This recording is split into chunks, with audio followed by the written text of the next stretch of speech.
Ah, what is that Gibraltar? What do you mean Gibraltar? That's where he landed, Tariq bin Ziyad. Okay, Tariq bin Ziyad, who is that? Who is Tariq? Who is Tariq bin Ziyad? It was an Arab, right? Conqueror of South Spain. Conqueror of South Spain. Okay, where did he come from? He came from the Arab. North Africa. So he was an Arab, right? From North Africa, right? Was he Arab or Nazir? Berber? Absolutely right. He was not an Arab. He came from North Africa, absolutely right. That time there was no Morocco, there was no Algeria, there was no Tunisia. So please, Moroccan brothers, whoever might be here, Morocco, Algeria, they love saying he's from Morocco. He was not from Morocco. Morocco didn't exist. Al-Maghrib didn't exist. Al-Maghrib was a province in the Islamic Empire. So he was not Moroccan, and he was not Algerian, and he was not Tunisian. He was not even Arab. The brother mentioned it. He was an Amazigh. What is that?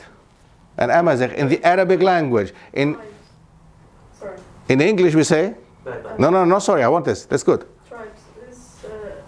They are travelers. They are tribes. They travel a lot. So what do they call them in English? Berbers. They call them Berbers. Why do they call them Berbers in English? What a strange word, isn't it? I remember now. Berbers doesn't sound right to me. It sounds like something else that I know. Barbarian. Ah. Is there a connection, you think? What is the connection? They're making them to be thugs, aren't they? Yeah. They're making them to be uncivilized. Who did that? The West. The Europeans. Who called them barbarians and Berbers? Because indeed, there is a connection. Yes, the same thing. The Europeans of the Dark Ages, mid-century. No. No? The Europeans who called them were not in the Dark Ages, and they were definitely not in the Dark Civilization. It was the high civilization of Europe. Oh, okay. The high civilization of Europe, we're talking about ancient Greece. The ancient Greeks, not ancient Greece, because again, Greece didn't exist. The ancient Greeks who were divided into tribes. When we're talking about tribes, and we always mention Africa and Asia and whatever, tribal system, blah, blah, blah. Hey, guys, just don't forget, last year, what happened in Catalonia, in Spain. Spain is actually a country which is divided in 4 countries, minimum 4. These you can say is tribes. Actually, they are tribes. They speak different languages. Many of them have a different culture. They even have different backgrounds. Everything is different. Catalonians are not Castellanos. Galicians are not Portuguese. Andalus, very different people. Very different people. Even different languages they speak. Even the Spanish that we call Spanish is not Spanish in Spain. If you end up in Barcelona, nobody will speak Spanish to you. They speak Catalan. Catalan is a different language. Spanish is the Spanish as they speak in the south from Madrid down, which is Castellano. And this is the Spanish they speak in South America, Castellano. And not what they speak in Galicia. In Galicia they speak Gallego. Gallego is Portuguese. It's a dialect of the Portuguese. Okay? So we're talking about tribes, tribal system, Africa, my God, the concept, what kind of people, what is happening in Africa? Hey, what's happening in Europe? Europe is as tribal as Africa, with a difference that's long before Africa, they started becoming nations. I'm going to talk about this one, inshallah. First of all, Al-Andalus. So we mentioned Al-Andalus is actually a place which is on the Iberian Peninsula, was on the Iberian Peninsula, because it doesn't exist anymore. Any idea from when to when it existed? The Iberian Peninsula, going up to Narbonne, that's a city in France, Barcelona, Catalonia, and then of course we have Toledo, Madrid is somewhere here, which Muslims invented later. Gibraltar, Lisbon, this is Portugal, and this is Spain, this is Gibraltar, and this is France. So this was geographically, that was what they called Al-Andalus. And why did they call it Al-Andalus? From the Vandals. Oh, who's that? They were another tribe, if you will. What kind of tribe? Goths, Gothic? The Goths belong to the same tribe, but Yeah. which tribe? Well, there was a tribe coming from originally from Central Europe. Who lives there? Germanic tribes. Germanic. Okay, so the Goths, who were there when the Muslims came, before the Goths there were the Vandals. And Al-Andalus, as you can hear, Vandals, Al-Andalus, most probably, there is no 100% security about that, but most probably Al-Andalus comes from the Vandals, because the Vandals were known in North Africa. They had actually occupied North Africa before the Muslims. So the Vandals were known. So even if the Goths were there later, after the Vandals were there, when the Muslims arrived, for them it was a generalization, the Germanic tribe. So they just called them Vandals, although they were not Vandals. But Al-Andalus is most probably that's where the name comes from. Language is extremely important. You said before, brother, what's your name again? Shoaib. You said before, they conquered something about conquest, right? Now, I would love to actually I prefer to use the word open, as in Arabic is used, simply because if I tell you conquest, to conquer, what comes to your mind? Oppression. Bloodshed, oppression, rape. That's what you do when you conquer. That's what they did when they conquered a country. Now, the Muslims did not conquer the Iberian Peninsula. They opened it for Islam. Why did they go there? That's the next question. For a da'i, a very typical question. You're standing at a stall, somebody comes, look, you see you people, these Muslims, these Arabs, I said before, and nobody corrected me. They were not Arabs. First, we have to correct this image. They were not Arabs, they came from North Africa. Tariq bin Ziyad was a Berber. He was not an Arab. It's not important to Islam. It was not important that time. It's not important to us. But nowadays, politics are made with this. Nowadays, the French say to the Berbers, listen, you need an independent country. Look what the Arabs do to you. The Arabs suppress you. So they're playing politics, you see? So we need to know how to handle this. That time, a Berber, a black, a white, a yellow man, whatever, didn't matter in an Islamic empire for the Muslims. It didn't matter. Nobody said you're black, you're white, you're green. But nowadays, the non-Muslims make actually politics with that. So they called them already that time Moors. They called the Muslims Moors, not Muslims. Question is why? They gave them again another name. They gave the Amazigh another name, they gave the Muslims another name. Why? Language. Language. Why? What does Moor mean? What does it mean, Moor? He's a Moor. Black. It comes from the Greek word mavros, black. So they called them black. Why? Because they came from Africa. So that means, what did they do? They started a narrative which still keeps being until nowadays in the mindset of the Europeans. It's there. These Muslim African people came over to us white European Christians and invaded us. Invasion. Look, we have the leader of the free world talking about invasion nowadays, right? You've heard the word invasion several times. They invaded us. You see how you play with language? Language is a very important tool. And let us make use of this tool for our purpose. So, there is no invasion, there was no conquest, there was an opening. And why? We're going to talk about this one exactly. Why did the Muslims come, first of all, to the Iberian Peninsula? As many believe, they came, most probably you're going to tell me now. Why did they come? Save people from the fire of hell. So to spread the dawah, right? Yeah. Wrong. They were invited, actually. Wait, Daniel. Yeah. Absolutely right. But you say first thing, that's what many Muslims believe. They came because they wanted to make da'wah. They came over here because they fought the non-Muslims, whatever. But that's absolutely wrong.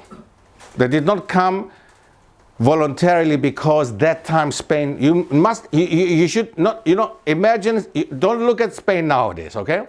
Don't look at Portugal nowadays. Don't look at the Marbella, and this beautiful sunshine and the palm trees and this palm trees where, by the way, they came from the Muslim world. So don't look at that. That didn't exist that time. Palm trees came from the Muslim world. Portugal,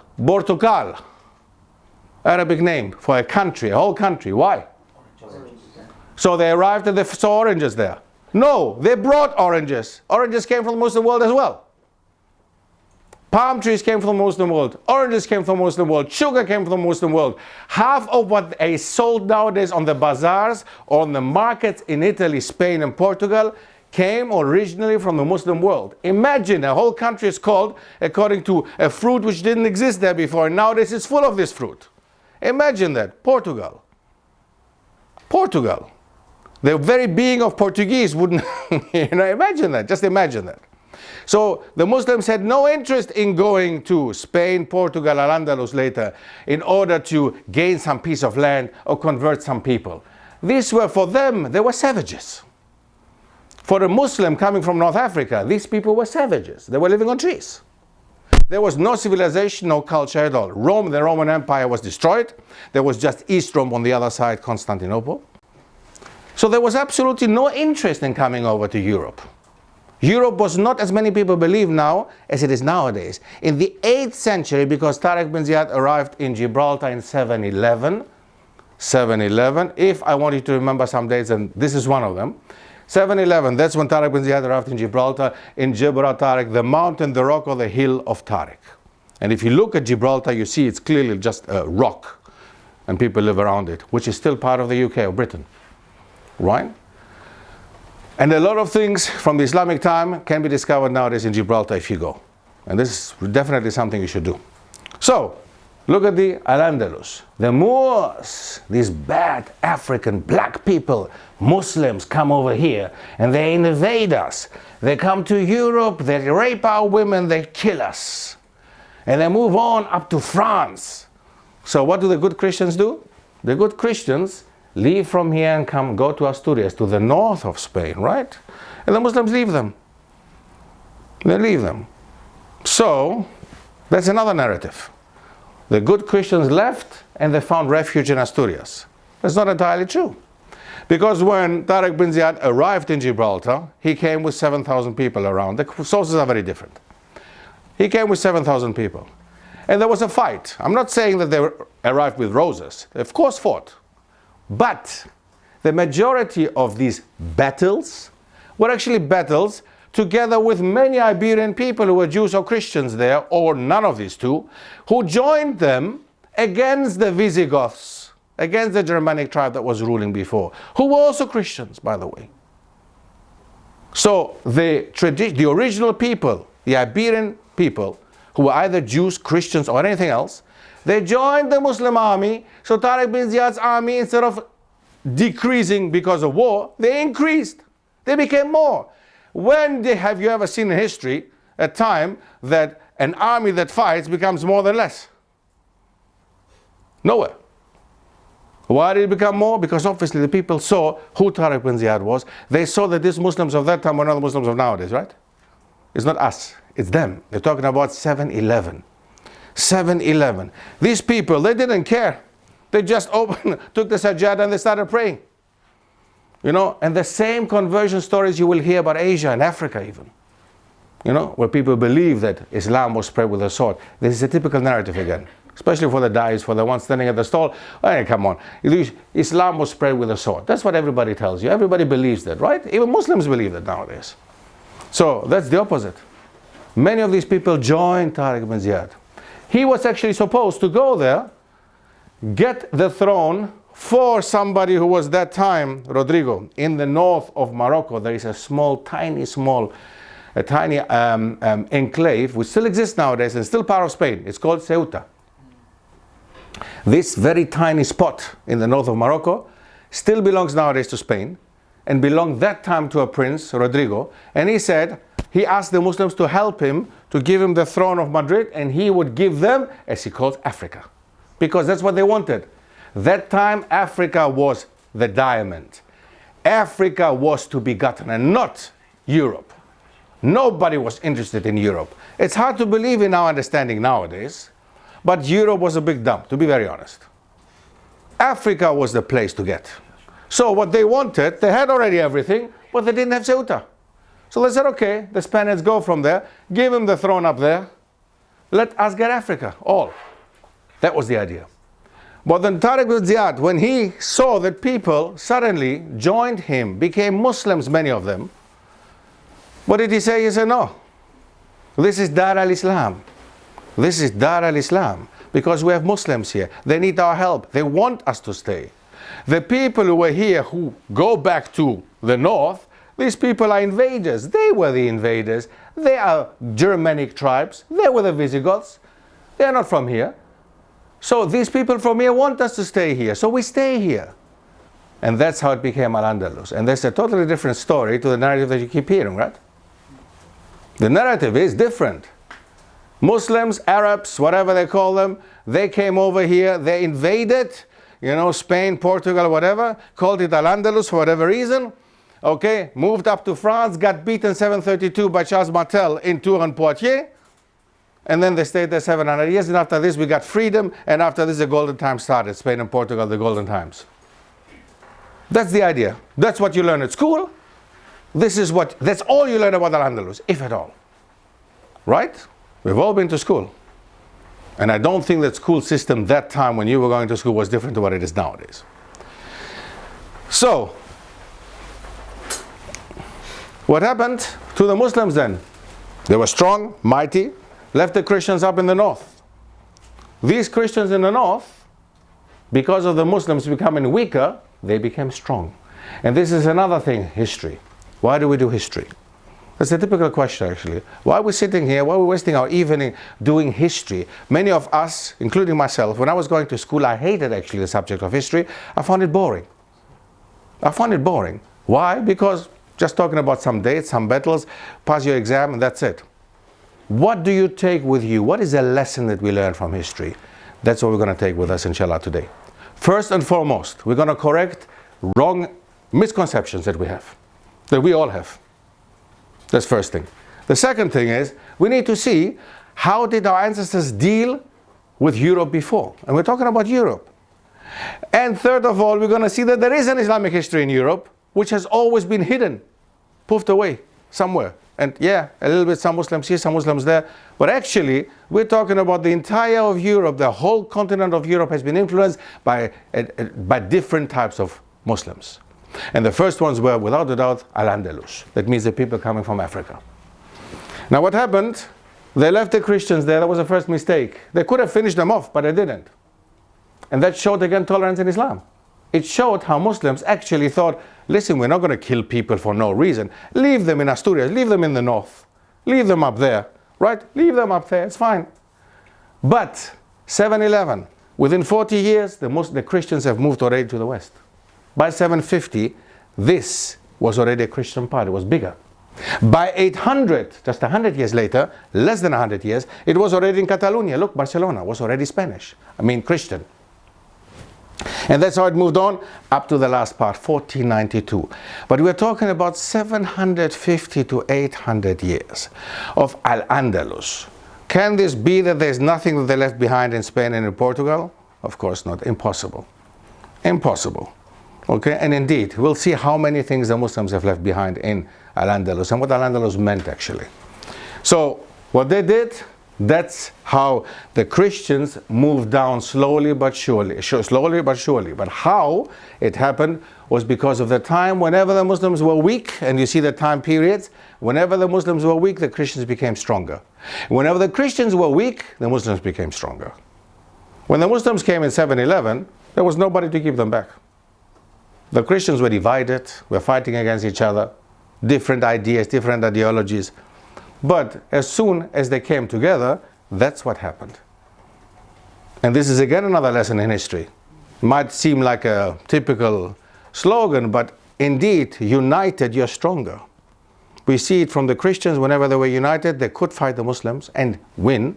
And we see it from the Muslims, whenever they were stronger, they could fight the Christians and anybody else and win. Unity is a very important point, and if there is something we learn from history, then this is it. This is it. How to achieve? That's another question. Now, not only did the Muslims arrive in Spain, as we said, in Portugal. Yes, brother? No. My knowledge of history is great, yeah. So with regards to that diagram, so there was constant battles. Yeah. All the way, that's how the Christians kept conquering. The battles were more in the north. They were not in the south, because in the south they were developing in such a way that we have proof for what Al-Andalus could actually come up with, inventions and stuff that we basically know nowadays, which we're going to discuss inshallah. What were the rest of the Muslims doing when these battles were happening? You mean in the south? Well, good question. The Muslims had a very tribal thinking, unfortunately. When they came together and they were united under Tariq bin Ziyad, they all established different provincial rulers. The provincial rulers were taking care of their provinces. Some of them were not cooperating with others. So in the north, they just thought, okay, that is a small thing. I mean that the Christians go a little bit to the west, a little bit to the south. This was not something that happened over centuries, but it happened over small periods of time. Look, 750, that was in 40 years. So that means Tariq bin Ziyad was dead by that time. By 800, 100 years later, again, somebody else, another ruler. But what's happening in the south from Madrid down, this is the mainland actually. This is where everything was developing. In the north, for the beginning, the first 100 years, 200 years, even up to 1050, they let them actually be as they are. Okay? They didn't bother too much because they didn't feel threatened. They didn't feel threatened. That was a mistake. As they didn't feel threatened and they left them in Asturias. That was also a mistake, right? This year, that was also a mistake. Right? They didn't feel threatened, but that was a mistake. But slowly but surely the Christians came down. And that happened over, a period of time. All right? Fraxine. Have you ever heard of fraxine? Fraxinetum. In Latin, fraxinetum. Fraxine in French. Fractionate in Arabic. The Muslims did not just go to Spain and Portugal, but also to France. And in the south of France, where the Côte d'Azur is nowadays, that means where all these rich and beautiful people, hang out nowadays, that used to be once part of the Muslim world. And we're talking about the 10th century. Fractionate was actually nothing else but a very big castle. Okay? There is nowadays a place which is called Fréjus in the south of France, which you will find in Fréjus and close to Fréjus, there are also other places, you will find a ruin of a Saracen castle. They used to call them Saracens. Listen to that. They used to call them in Spain and Portugal until nowadays Moros. Yeah, we said it, African, black people. But from France onwards, they started calling them Saracens. Again the question, why not calling them what they were? Why not Muslims? What is a Saracen? Based on what we said before, what do you think they called them Saracen and not Muslim? It's the other tree. Saracen was a tribe in Arabia. There was a tribe in Arabia. They were Saracens.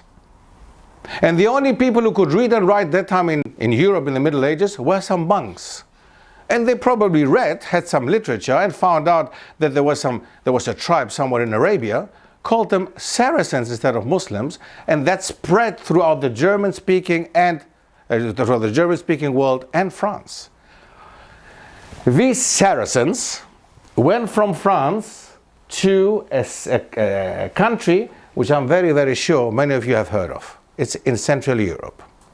There they speak 4 languages officially. And this country is absolutely unknown by, I'm sure, many of us, that this country was once part of the Muslim Empire. Which one am I talking about? Switzerland, mashallah. Switzerland, the south of Switzerland, and if you look at Switzerland, let's take a look at it.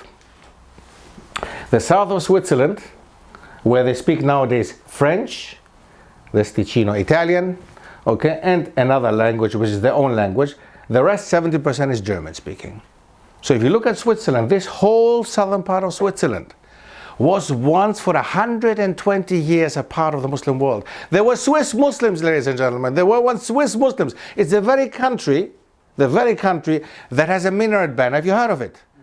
We're in the 10th year of it already.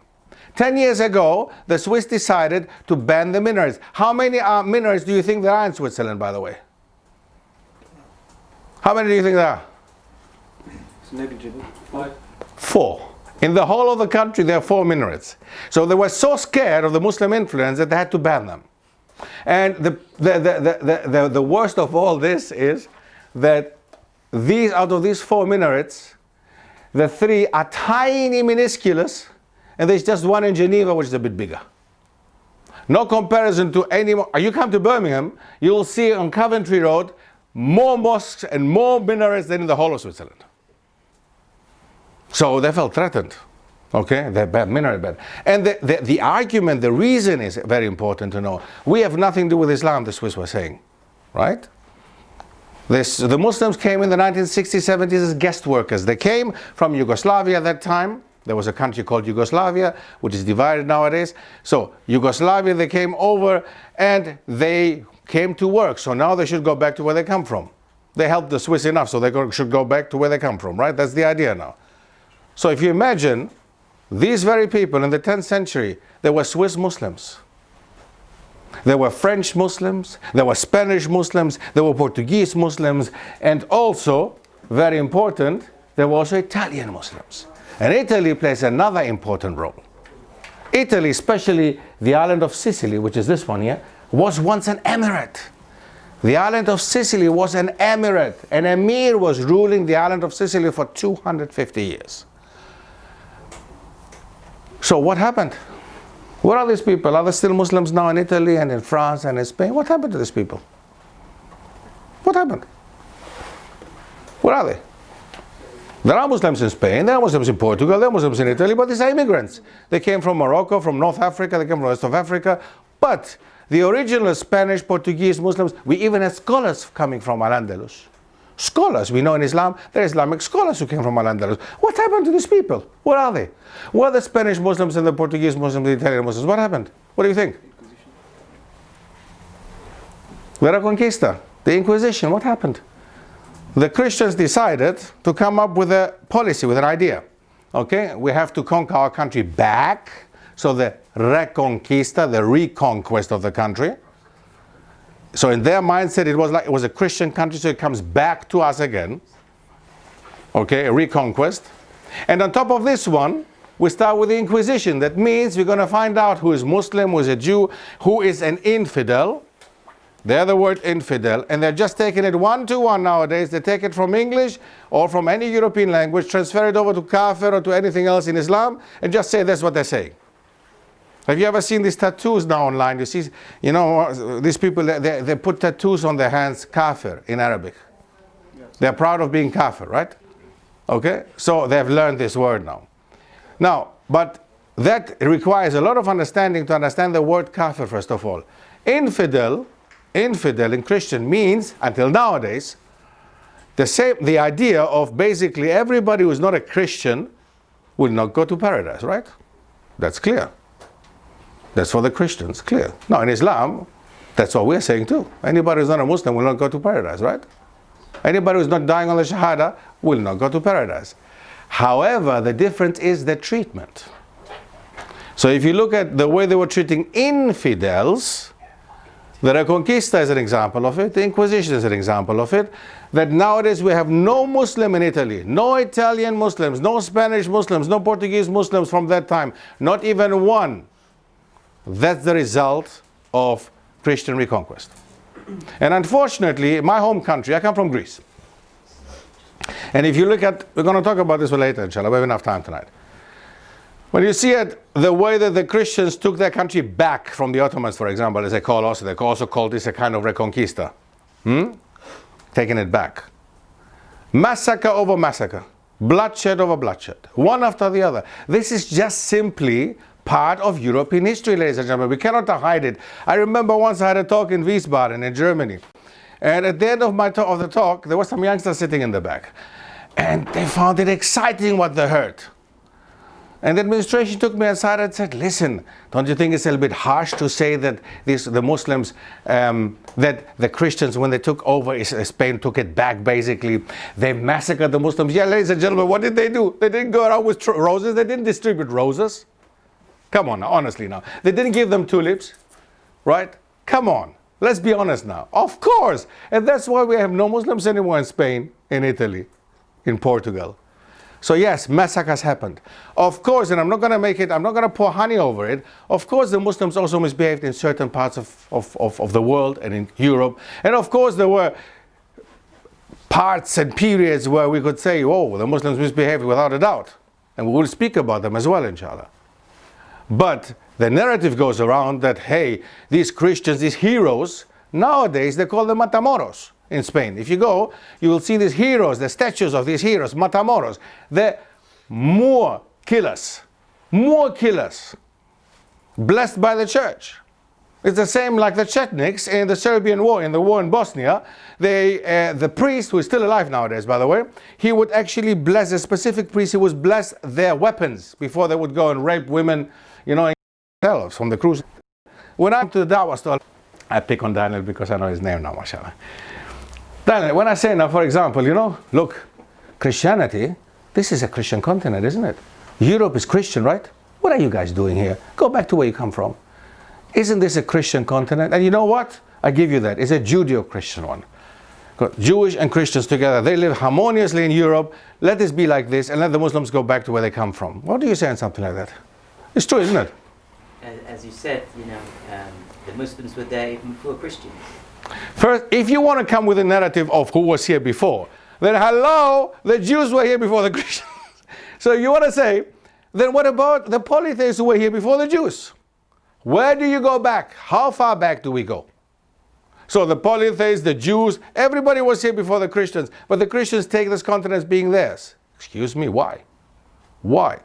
Next to this one, we said before, in the year 1000, that means 300 to 400 years after Al-Andalus had been a part of Europe, countries in Eastern Europe, in Northern Europe became Christian. That's how late they became Christian. So if you want to come with this narrative, then it doesn't work. It doesn't work.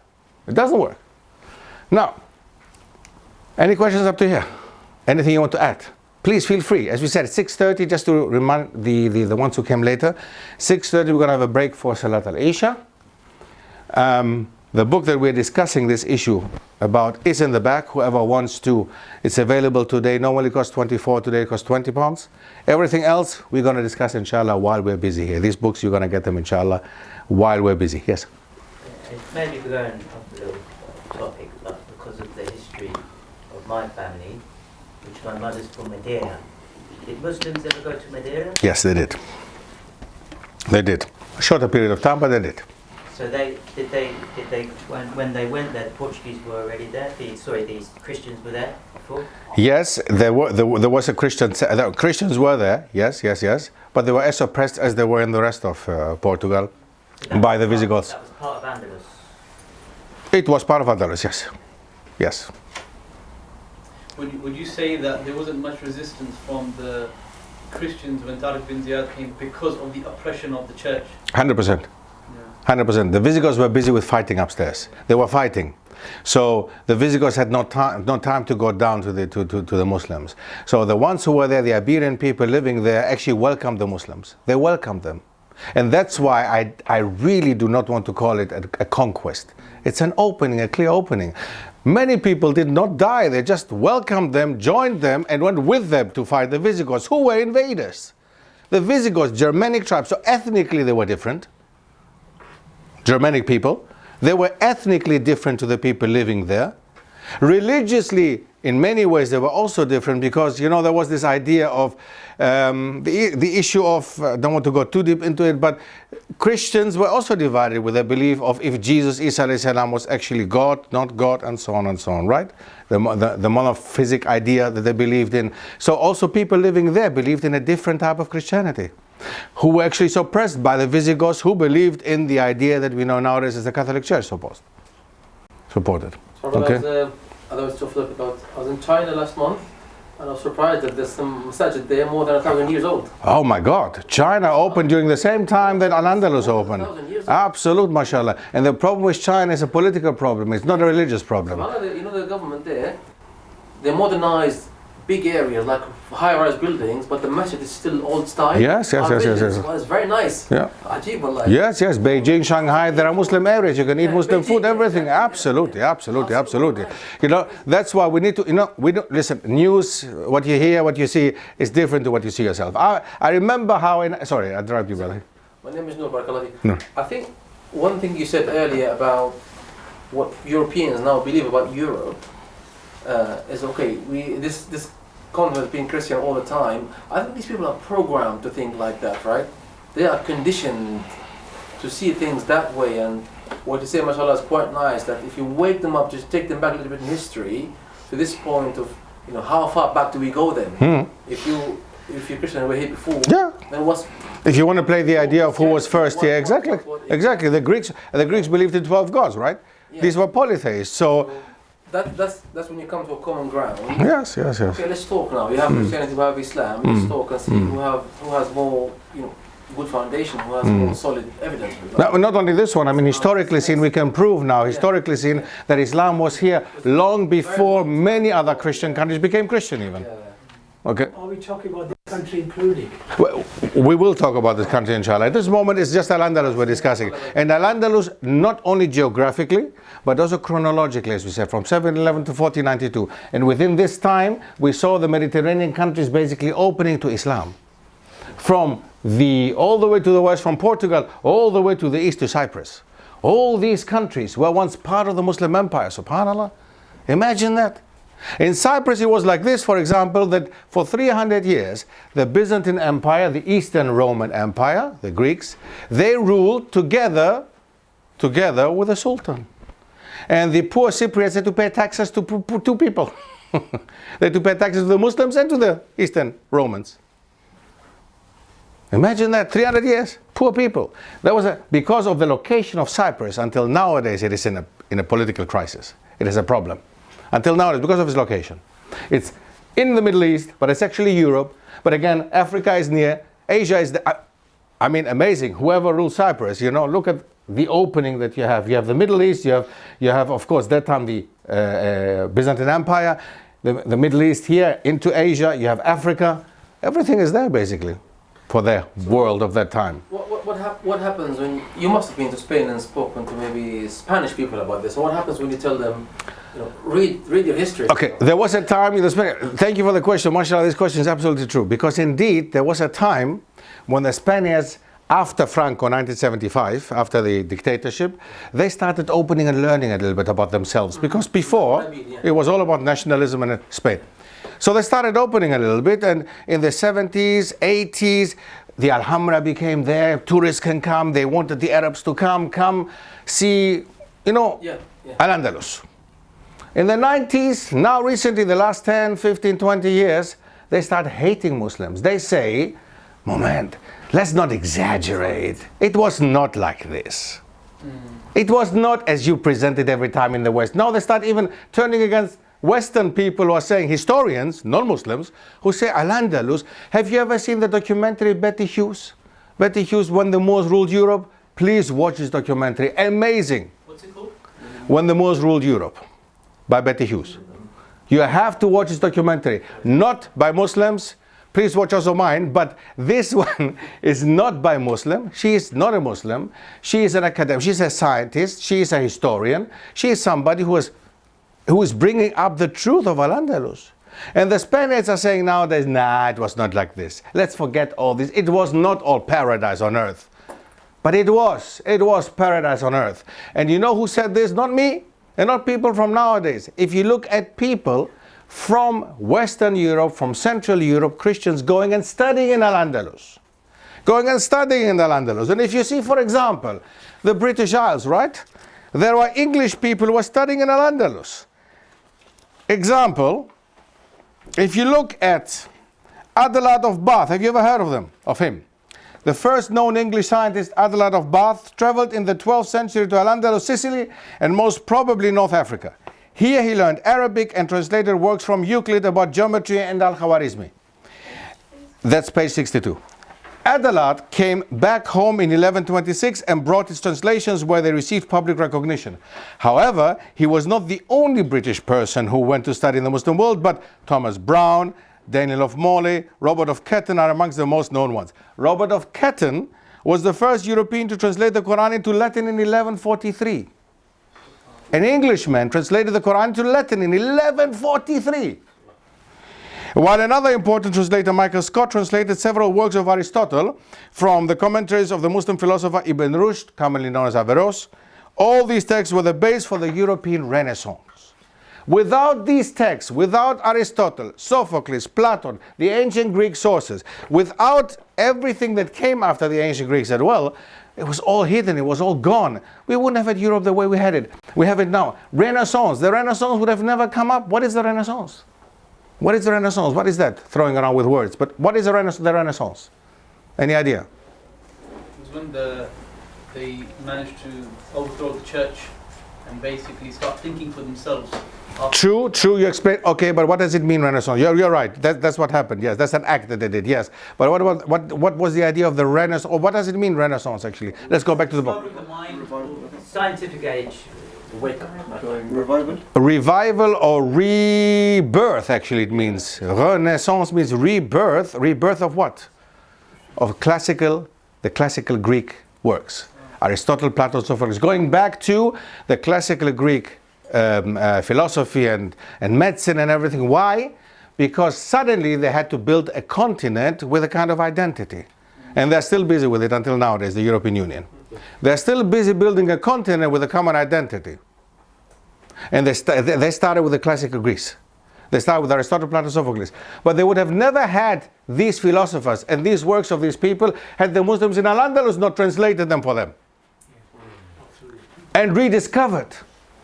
And this is something that makes me very upset when, for example, my own people say, Greek people say, you're right, the Arabs did something, they translated something. Yeah, hey, they did something.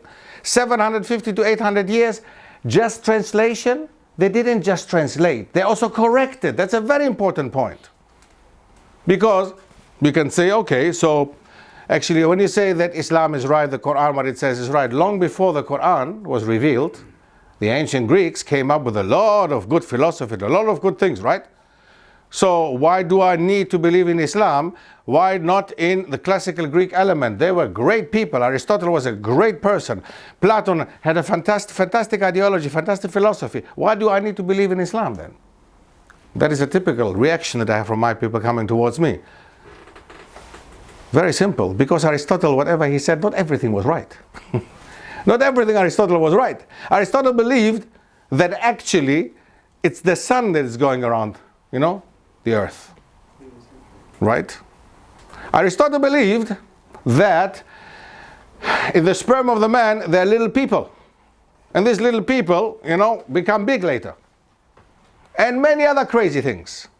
Which leads to craziness, by the way. You know that Greek teachers used to have little boys with them, right? And they believed that their intelligence is given through in a different way. Yeah. So if you say you believe in Aristotle, then you believe in that too. Okay? Subhanallah. Very important, and we don't know these things. We don't know this. We say, wow, yeah, Aristotle was great. Yeah, Aristotle was great as a human being. He was a great philosopher with a lot of mistakes because he was a human being. So why we believe in the Quran and why we believe in Islam is because that's divine. That is the difference. There was a great Indian philosophy and Indian works. And the Muslims, when they went to India and to China, they took from there the compass. And they took from their science. And they took from there the numbers. There's nothing wrong with that. But whatever was in the framework of Islam, and our Muslim ancestors had a massive framework because they knew their Islam. We don't know it. We don't know it. So you have nowadays people who say, brothers and sisters, subhanallah, don't take from the Chinese. A'udhu billah. Yeah, he don't take from the Chinese. What do you think our ancestors did? The compass was not invented by the Muslims, it was invented by the Chinese. Papyrus came from Egypt before Islam. So, you know, we don't take that? We don't take that? No, that's not the way it works. Our ancestors knew Islam much better than we do nowadays. And the framework of Islam was extremely big. And nowadays we are lucky if we have a framework like this. That's the framework that we're moving in. That's how our framework is nowadays. And this is why we need knowledge. And knowledge in any kind of field. It's not just Islamic theological knowledge. But everything we're doing at this moment is also Islam. And we're not just discussing the Islamic history, we're discussing history. Very important. And if our children knew these things, they wouldn't be looking up to the Crusaders. They would be looking up to the Muslims who were fighting the Crusaders. They would be looking up to, actually, we had heroes. The Muslims had fantastic people, amazing people who showed compassion. They didn't just kill people. They showed compassion. Salahuddin al-Ayyubi, I mean, what a man. Nowadays, even if you read sources from Crusaders about Salahuddin al-Ayyubi, you will say, subhanallah, who's writing this? This is Crusaders writing about this man? They were enemies? You don't believe that they were enemies. You don't believe that. And the admiration for the Muslims didn't stop just that time in the 11th and 12th century. It went on, even during the time of the Ottomans, the Turks as they call them. And we'll speak about this one as well, inshallah. Full stop there. Any questions with regards to Al-Andalus? There's so much to say about Al-Andalus, but there we don't have too much time. Maybe one thing still. As an overall view, you have 711 to 1492. That's Al-Andalus. That's the period of Al-Andalus. And during that time, Portugal and Spain geographically were opened. Between 831 and 1072, we have the island of Sicily that was opened. That was an Islamic part of the Muslim world, which was an emirate. Then, between 870 and 1090, Malta. Have you ever heard of the island of Malta, which was part of the British Empire? Of course, you have to have heard it. What do people speak in Malta? What is the language? There are two official languages in Malta. What are the languages? Portuguese. Maltese.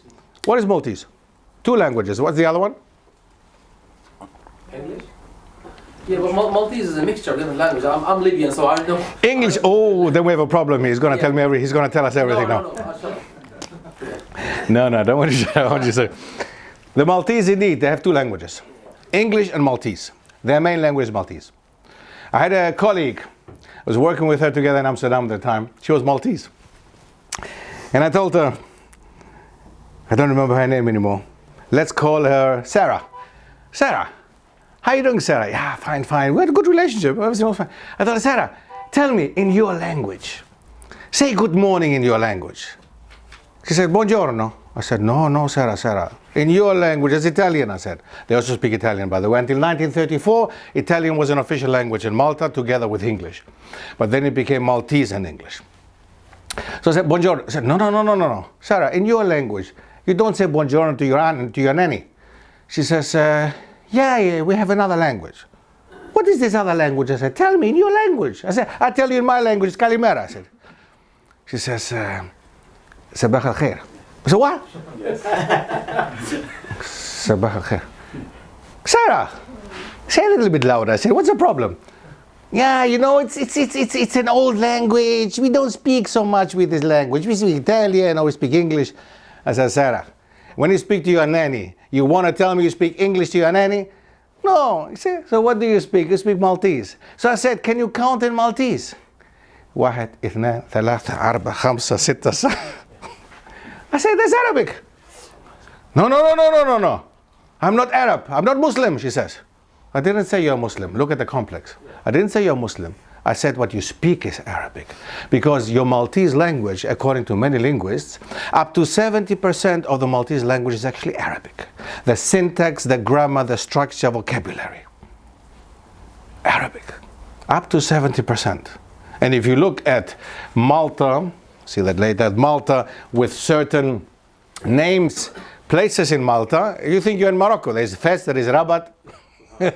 You know, you see many terms that are actually Arabic. So, Jazeera, up to, you know, even it goes that far that they're strong Catholics, right?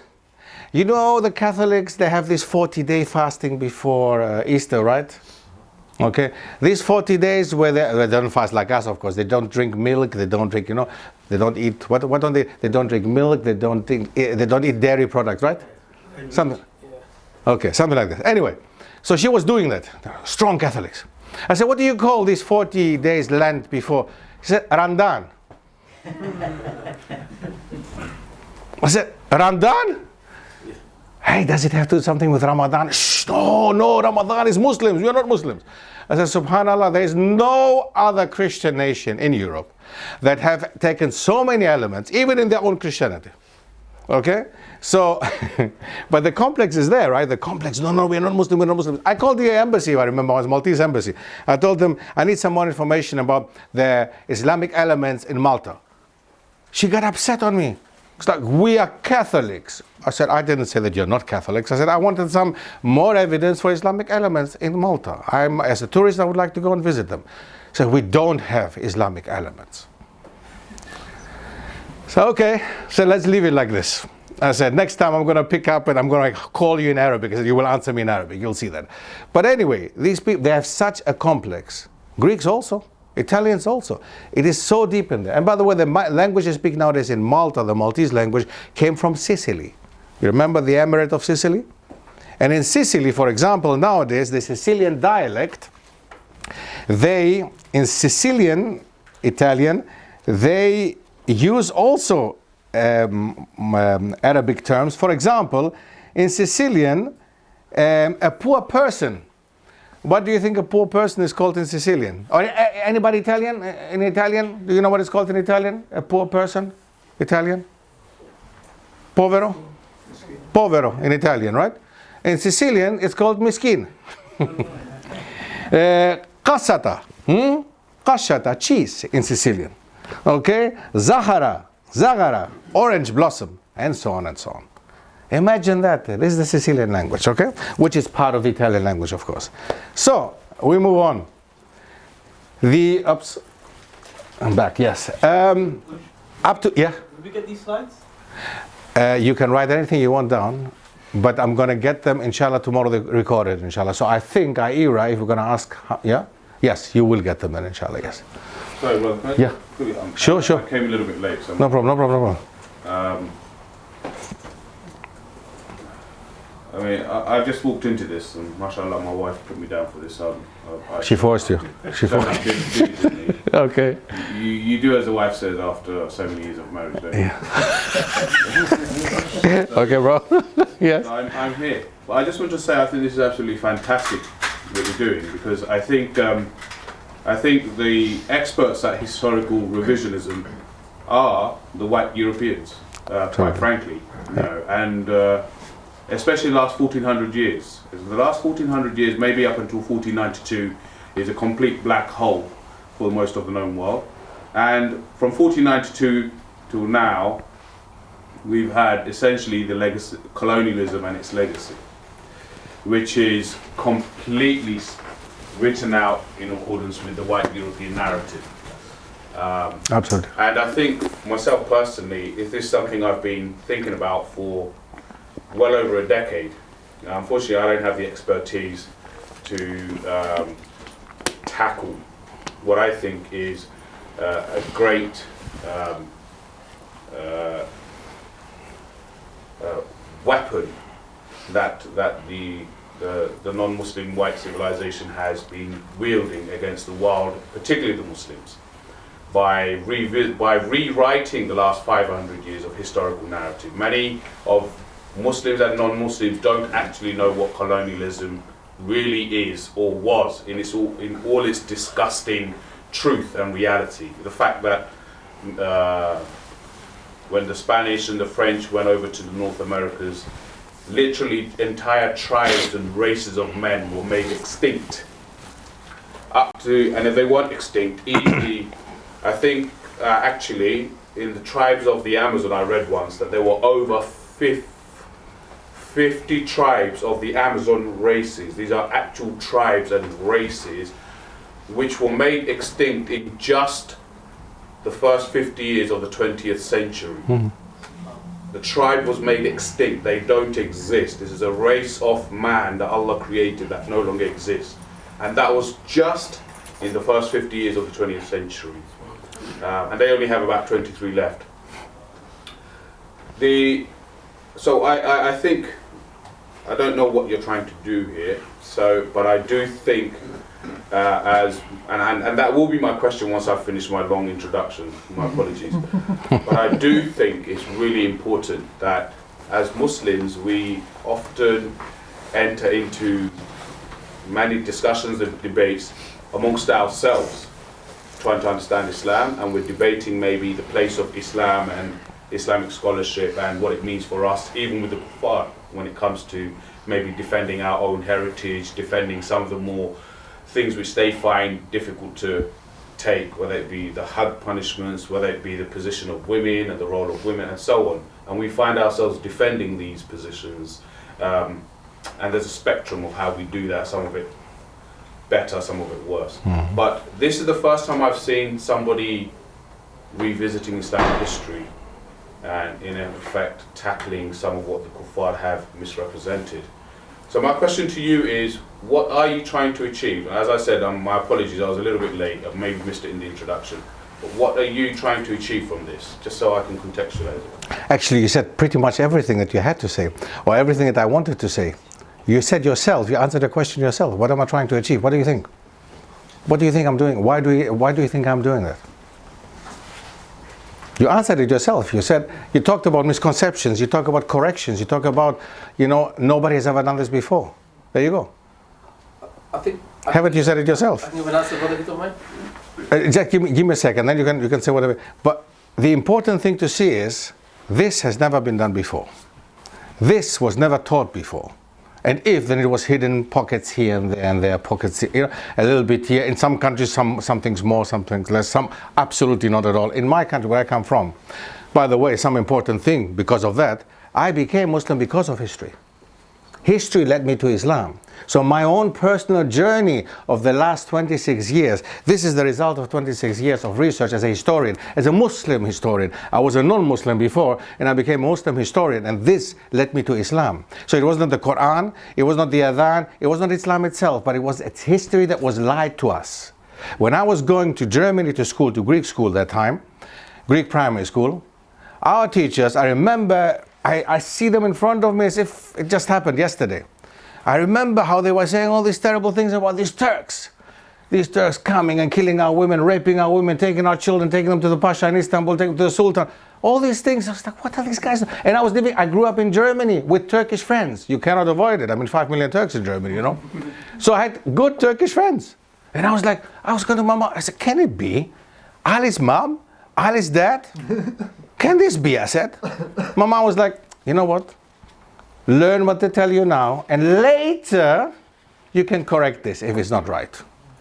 SubhanAllah, 28 years later, I'm standing in front of you. And I was very upset at the beginning when I became Muslim. And I actually even tried to, I was very upset, I was very angry on my teachers at the time, on Greece, on this Greek system. But actually, I personally should go and thank my Greek teachers from the time they're still alive and tell them, Alhamdulillah, because of you I became Muslim, Alhamdulillah. Indeed. You see? What I want to do now is to give through history to our children, to my children, I want to give them through the truth. And everything else that comes with it, fine. But at least there is an alternative. And 2 schools in Birmingham have accepted this as a curriculum, part of the curriculum. I think you didn't hear that at the beginning, I said it. But part of the curriculum, of the history curriculum in 2 Islamic schools in Birmingham at this moment is this book. And inshallah, we are planning to do, of course, inshallah, we're working for more towards London and everything. And welcome for any help, welcome, indeed. So we want to make this a standard work at the moment for the schools, for the Islamic schools, but also we want to go to public schools, inshallah, in the future. In Zurich, it is being taught already in German, in Switzerland. Okay? So that's what I want to achieve. I want to change the ideas that we have ourselves. There is a complex, I said it. There is a complex amongst the Muslims, an inferiority complex. And amongst the Europeans, a superiority complex where they think that, you know, me Maltese, you know, I'm Catholic, I'm not Arabic, what are you saying there? You see? So the defensive position, you're talking about the Muslims, which you're absolutely right. There's just defense at this moment. I don't see, you know, we have to defend everything. You're absolutely right. It's like the position of the women in Islam. Oh my goodness. You know, we men, what we do. Oh my goodness. Us being here. Oh my goodness. Everything is a problem. Nothing seems to be right. But hey, our Islamic history is right.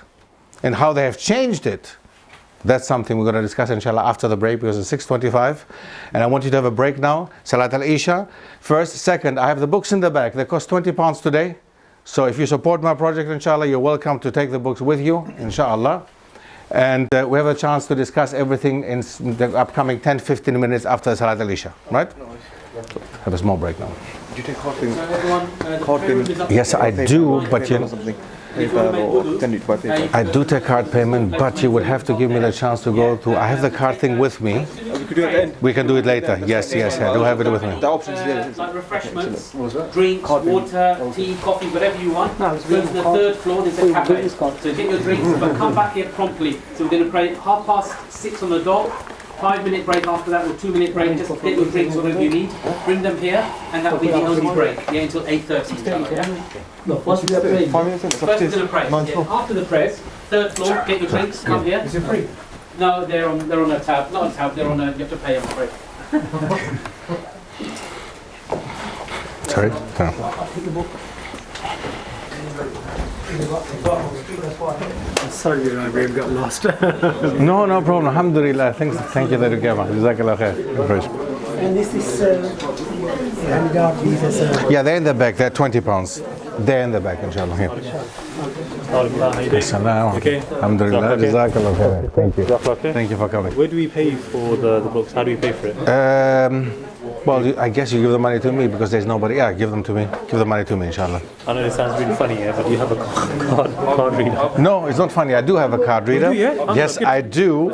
But I would have to. You would have to wait until the end. Let me actually put it now. Get it started. Or cash point. If you can get. I don't know if there's a cash point here. I don't know. You have to ask them. I'm not from here. If not, then we'll just pay. If there's, otherwise I'll get. I have the card actually with me. The card payer with me. I just have to get it started. You know. Let me see. Sorry, yeah. Yes. £20 for what? Which one? This one. I Yeah, wanna these make these. you're gonna get them inshallah later. We're gonna do some quizzes, okay? Inshallah. Yeah. I'm hoping it's gonna work because I have never tried it before. My wife was the one who was always dealing with that. Let's take a picture. So yes, Ajay, we'll do that. I'll send it to Adnan Rashid, is that okay? To Adnan Rashid? Adnan Rashid? Oh yeah, mashallah. Okay, why not? Why not? I'm going to say to him, I already said to him, where's your book? Where's your book? How come you're not influencing the curriculum? Absolutely true, you know? Yeah. Jazakallah khair. Yes, sir. Which book are you saying? This one here? The big one. That one, yeah. Whoever has it cash, that would help a lot, but I do have a card reader in case. Jazakallah khair. I'll try to get it connected. So this is what I sent to him. Yeah, excellent, mashallah. Good. What time do you say we're resuming? 10 minutes, right? 10 minutes. 22, I think. 22 is inshallah. And so, how much are the other ones? The other ones you're going to get them, inshallah. You have to, if you want them, you will get one now, inshallah. We can discuss it later on my website, which you can get my card from. Yes. You can get them all also with DVD at this moment. I don't have the DVDs with me. Okay. So you can get them on the website. Let me just see. Just give me a second.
Jaman, ready?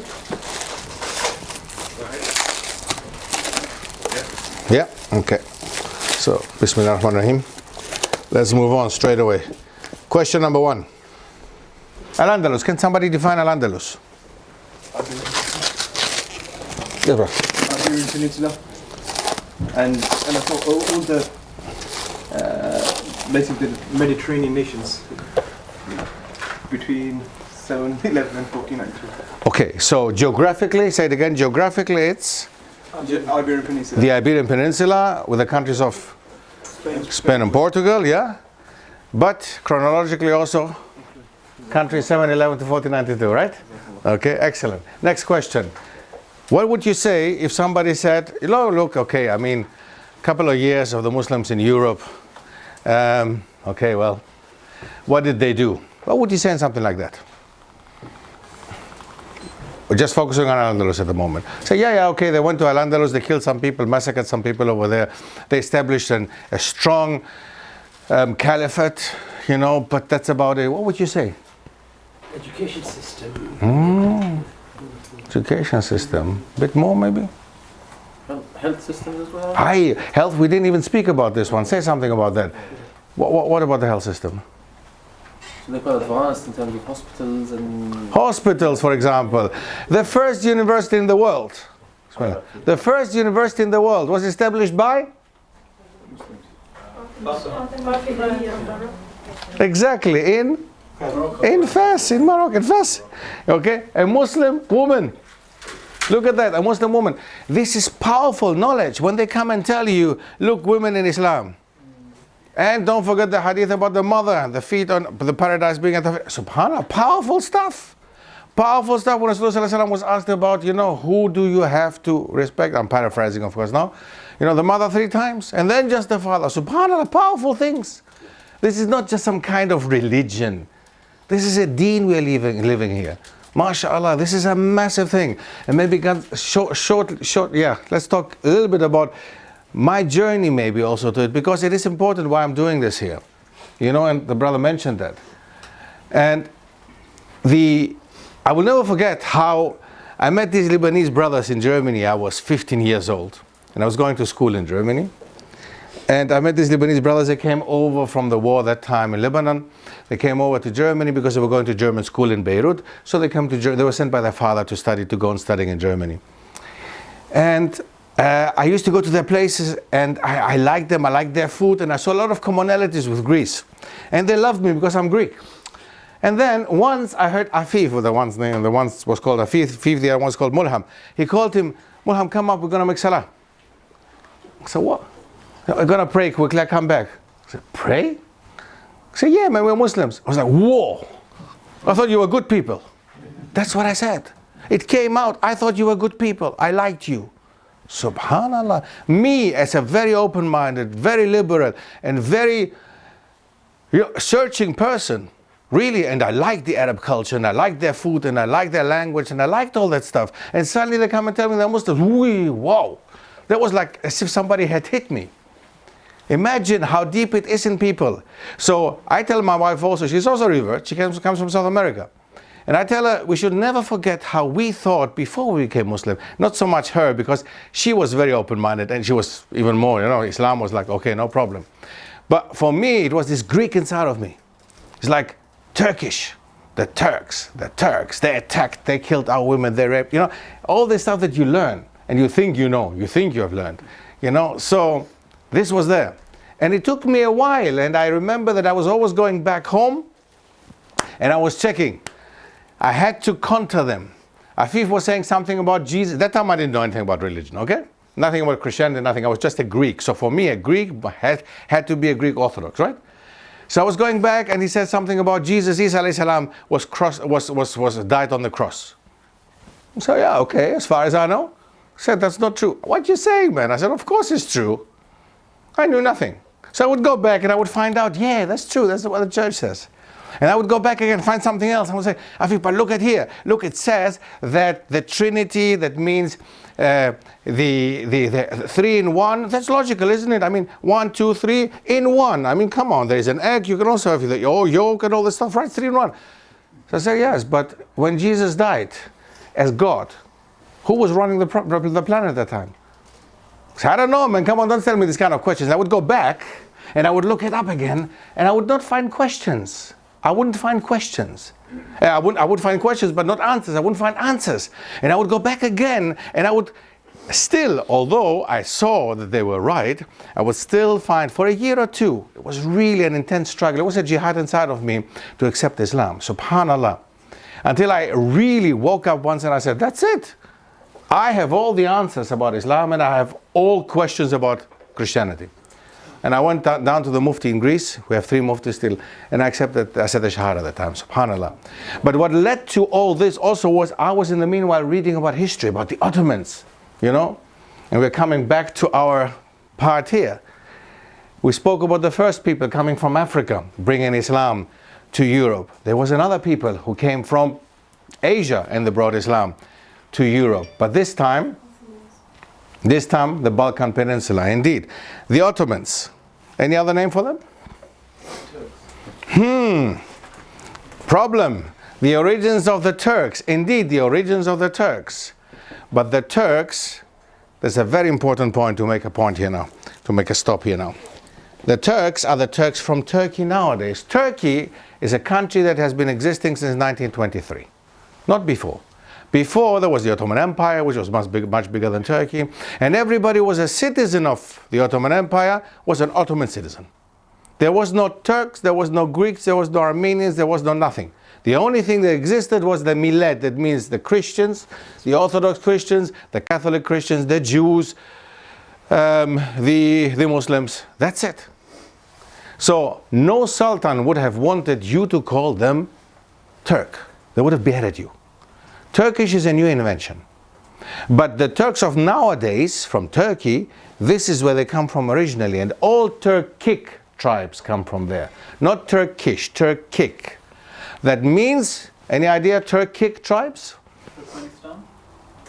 Yeah, sure. It's in that region, isn't it? It's here, yes. But I'm talking about Turkic people who came over to Europe.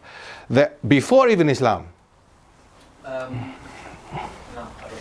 There's a country which has a Turkic name. It has a name of the Turkic people. Uzbekistan. Hungary. Hungary. The Huns. Attila the Hun. Attila the Hun. Where did he come from? From Central Asia. He was a Hun. Again, a Turkic tribe. But that was in the year 300 plus, so in the 4th century. They were not Muslims at the time. And where did they settle? They settled in Hungary, what's nowadays Hungary. And from there, they went to Finland. Have you ever heard of Finno-Ugric language? The Finno-Ugric language are not European languages, they come originally from Asia. These 2 languages, the Finnish and the Hungarian language, have common roots, Asian roots, Turkic roots. So, no Greek, no Latin, no French, no German. The Finnish people and the Hungarian people are actually originally Asians. And I remember during the time of the Cold War, they would have these competitions, you know, with these tall, blonde, blue-eyed women in Finland. They would find the tallest, the blondest, the blue-eyed women, as many as they could. They don't have that many. Just to make a point that, hey, we're also Scandinavians. They're not. They're not. Scandinavian people are Swedish, Danish, and Norwegian people, but not the Finnish people. The Finnish people are not Scandinavian people. They're of Asian origin. And they speak the same language, or the same root of their language has the same root of the Turkish and the Hungarian language. So the Huns were Turkic people. They came from Central Asia. Look at Central Asia. Central Asia is a massively big area. We're talking about countries such as Kazakhstan, Mongolia, northern China. Massively big area. Okay? That's where the Turkic people came from. Huns were one of them. Then we had another tribe. Have you heard of the Tatars? Okay, in Arabic, they use Tatars for Mongolians. That's wrong. Oh, that's a generalization. What is that wrong? It's a generalization. It's not entirely wrong because the Mongolians are also Turkic people, but all of them are Turkic people. But the Mongolians actually chased the Tatars away from Asia to come to Europe. And we'll come back to that later, inshallah. But the Ottomans were of Turkic origin because the founder of the Ottoman Empire was Osman Ghazi, and he came also from Central Asia, and he was of Turkic origin.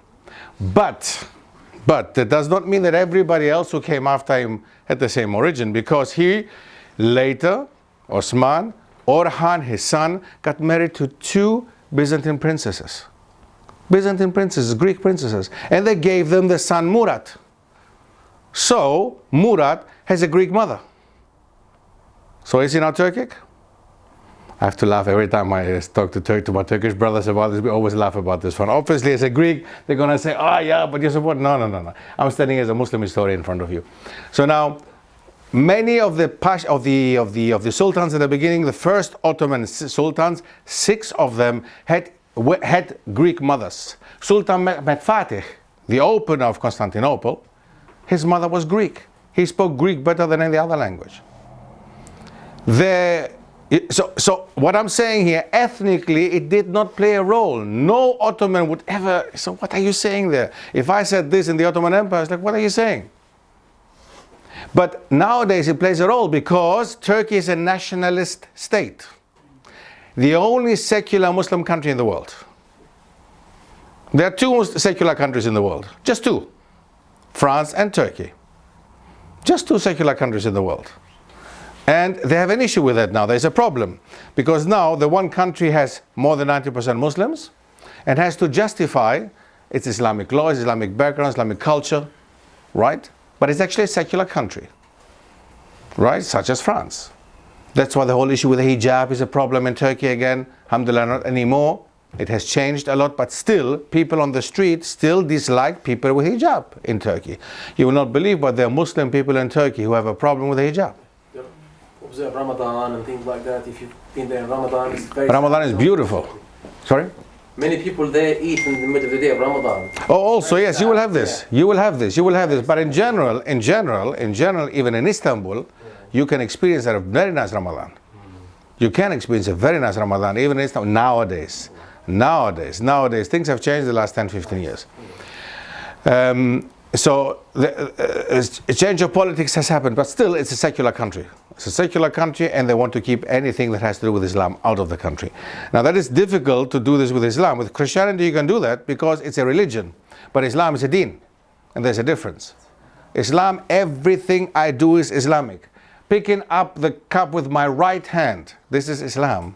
My Islam in my mind, knowing that I'm going to drink with my right hand. Just making the right step out of or coming into the house, all this stuff, the du'as with me, all this is our deen, this is the whole way of life. MashaAllah, is beautiful. This is what makes Islam so different to Christianity or to other religions. Okay, and I would prefer calling it a deen. And I don't think there's a translation for it. Way of life, ideology, I don't know. There's so many things that you can say about Islam. But Islam is more than just a religion. It's in itself beautiful. So you cannot keep it out of the private sphere. There is nothing like that. Everything in Islam, everything is part of Islam. So in a country like Turkey, nowadays, do not mix it up with the Ottomans. They are their ancestors. The Ottomans are the ancestors of the Turks. Yes. But there is the history of the Ottoman Empire is totally hugely different to what it is nowadays in Turkey. Okay? So that's where they originally come from. And this was the Ottoman Empire in the 17th century. That was the time of, anybody knows who was a sultan during that time? Suleiman. Sultan Suleiman the Magnificent. Absolutely. It reached in the north Vienna. It reached in the west Morocco. In the south down to Eritrea, even Ethiopia. In the east all the way to Azerbaijan and Iraq. All part of the Ottoman Empire. And that was his peak under Sultan Suleiman. And look at the name, Sultan Suleiman the Magnificent. Did the Ottomans call him the Magnificent? What did they call him? What did they call him, the Ottomans? Kanuni. What does it mean? Lawmaker, lawgiver, very boring. The Magnificent, the European enemies called him the Magnificent. Imagine you called your enemy the Magnificent. In Greek it sounds even better. In German, der Prächtige.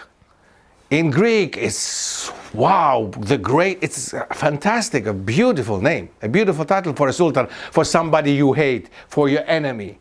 So even the Muslims themselves did not give him this title. They gave him a very boring title. But the enemies gave him the title of the Magnificent. Imagine what kind of person he must have been. What kind of person must he have been? I read once his titles. It's a whole, I think it's one page like this. All his titles, what he owned and who he was and what his background was. Scholar, he was a scholar in himself. Amazing.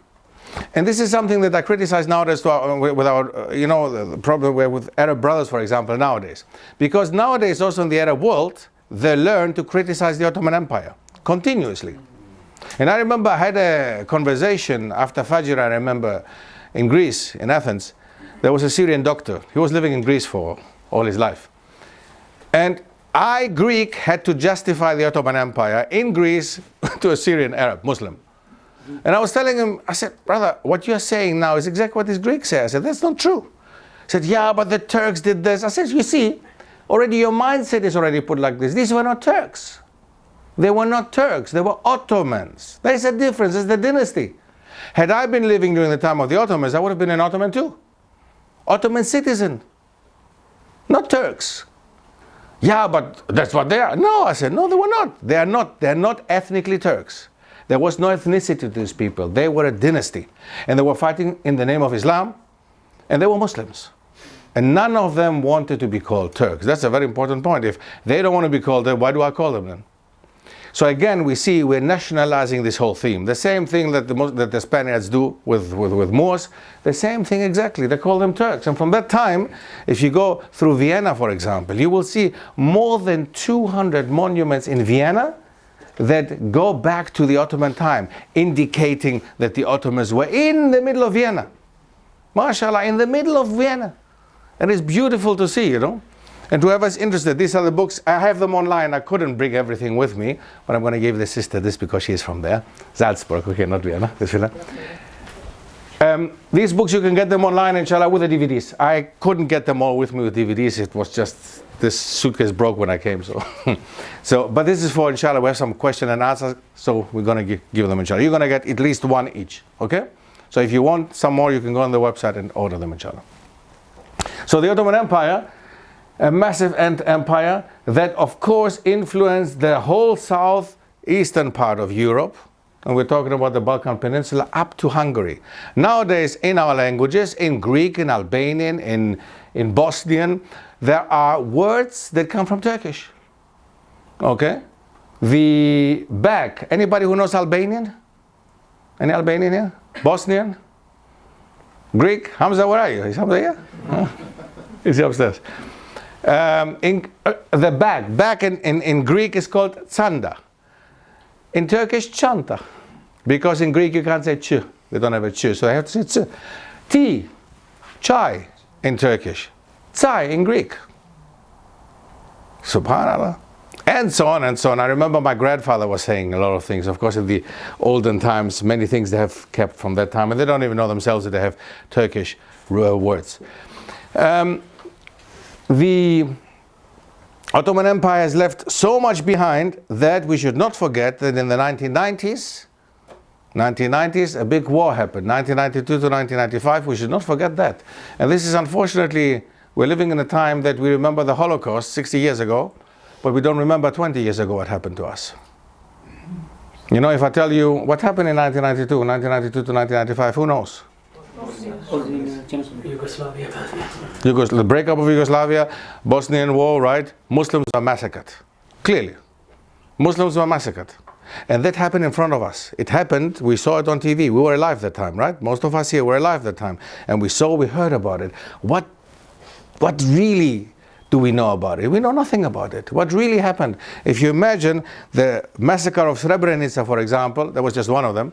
The massacre of Srebrenica was the biggest massacre that ever happened after the Second World War. The biggest massacre that ever happened after the Second World War in Europe. The biggest ever. And there were Dutch troops from the UN.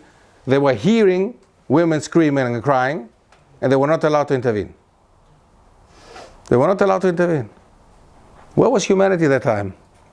If you read witness reports, and I didn't put them up on purpose, I put them in Germany. I put them up on purpose last time in Munich. You saw people crying in the audience. If you read eyewitness reports from The Hague, if they tell you what happened, that they would cut off, they would take pregnant women and cut their babies out of their bellies and play football with them. If you see that mothers were raped in front of their children, if you see that children were beheaded in front of their mothers, subhanallah, what are we talking about? What kind of people are these? Are they people? Where's humanity there? What kind of hatred must there be in these Balkan people? What kind of hatred must there be? And what would they call them? What would they call these Muslims of the Balkan? Turks. You understand why? That's why. Now we're showing you. Now you get it back. That's what they were saying. Now call Sultan Suleiman to come and help you. These are the things they were saying. Now call Allah to come and help you, they were saying. SubhanAllah. If we don't understand history, we don't understand why these people thought that way. Okay? It was like a revenge. We come back to you now. We're now going to show you. Your people are gone. We're going to take care of you now. These were Slavic people. They spoke the Slavic language. They were Slavic people. They were not Turks. SubhanAllah. So, the Ottoman Empire, subhanAllah, played a very important role and left, of course, some legacy behind. Next to vocabulary and language, of course, also culture, and, of course, the deen. We should not forget, we have at this moment 4 Muslim countries in Europe, and they're all in the Balkan Peninsula. Which ones are these? Bosnia, yes. Bosnia, more than 60%. Albania, more than 70%. Kosovo. Albanian people also. Kosovo. Serbia is not a Muslim country, but in the south of Serbia, you have a part which is entirely Muslim, okay, Sanjak, the Sanjak province. But Turkey, more than 90% Muslims. Turkey, Albania, Kosovo, Bosnia. North Macedonia has a lot of Muslims. North Macedonia is called nowadays, right? So it has a lot of Muslims. Bulgaria has a very big minority of Muslims whom they even have to, they force them to change their names. Some of them had to go to Turkey to escape persecution. Why? Where's the European Union there? What is happening? Just 20 years ago, they were forcing Bulgarian Muslims to go to Turkey. They had to change their names in order to not have, because it used to be 20-25% Muslim, and now it's just 10, 11, 12. Because they changed their names, whole villages that were Muslim had to change their names, so they're not Muslims anymore. Is this the dehumanization you meant earlier? Absolutely, dehumanization, clearly. Clearly. Romania. In Romania, for example, this whole area, it's all Muslims here. The whole eastern part of Romania is all Muslims.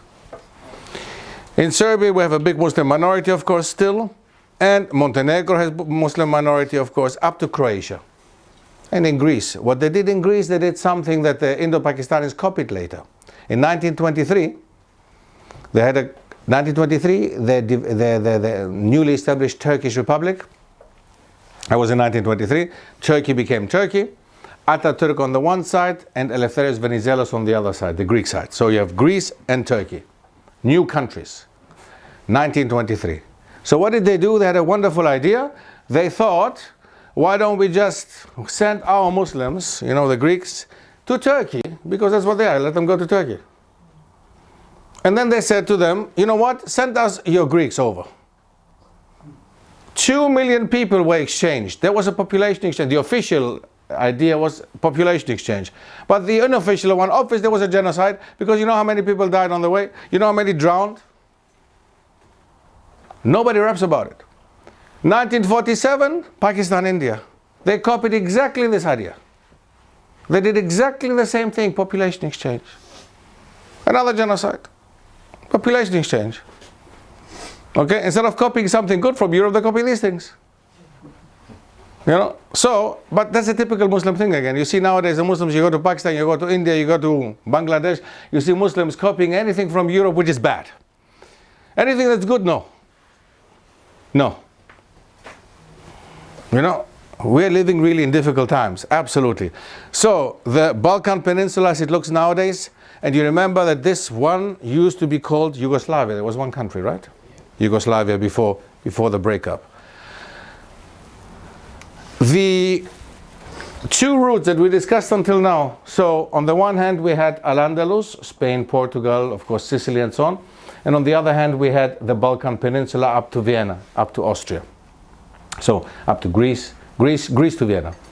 So if you look at them, these countries, and if you look at Europe, that means the influence of Islam at this moment is basically half of Europe, right?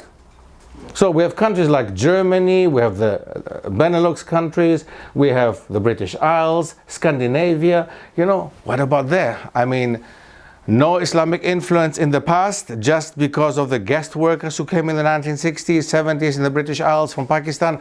Is this really all? It's not. It's not. It's another massive history that we're going to discuss about the British Isles as well.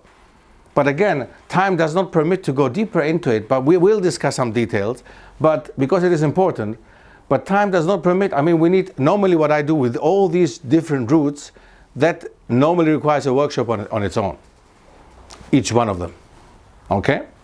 But we see that already more than half of Europe, okay, is influenced by the Muslims already. And we're not talking about the 1960s, we're talking about the 7th, 8th, 9th, 10th century, the beginning of Islam. At the beginning of Islam, 100 years later, Islam was already in Europe. Many countries were not even Christian that time. They just missed the chance, okay? So, Eastern Europe, for example, look at that. Poland, Lithuania, Belarus, this whole Eastern European area, up to Northern Europe, Finland. That was heavily influenced by the Muslims as well. But these times it was not the Ottomans. The Tatars, exactly. The Tatars, especially nowadays, there is a province which still exists, Tatarstan, in Russia. There is a province, Tatarstan and Bashkortostan. This is the Republic of Tatarstan, Bashkortostan next to it, more than 60% Muslims, Tatars. These Tatars, subhanAllah, have really a very, you know, bloody history. And even nowadays, you know about the Crimea, Ukraine. Ukraine has a lot of Tatars. The Crimea is actually Tatar land. And when Russia took over, you know, they were scared because the Russians, the Soviets that time, when it was communist, they really did not treat them well. And if you look at nowadays, nobody's talking about that. Nobody's talking about that. And the province of Tatarstan, that used to be also an empire once. The Tatars also had an empire once. Any people on this planet, Allah has given a chance to be an empire once. You know that? These people in Myanmar, the Rohingya, they had once an empire. Do you know that? There was once in Southwest Asia, there was once a Rohingya empire. Any people on this planet once were given the chance to have an empire. Anybody, without exception. Subhanallah. And how you judge these people is according to the empire. How did they deal with other people? So it is interesting to look into their empire of that time, to look how did they deal with other people, what did they do. I don't know a lot about that. I just know that there was once an empire. Where's Chechens then? Chechens. The Chechens are in Caucasus. The Caucasus is here. Where are they? Where are they? No, ethnically, I think he's trying to... Ethnically. Yeah, the Chechens, all the Muslims in Caucasia, in the Caucasian region, they originally come from the Golden Horde.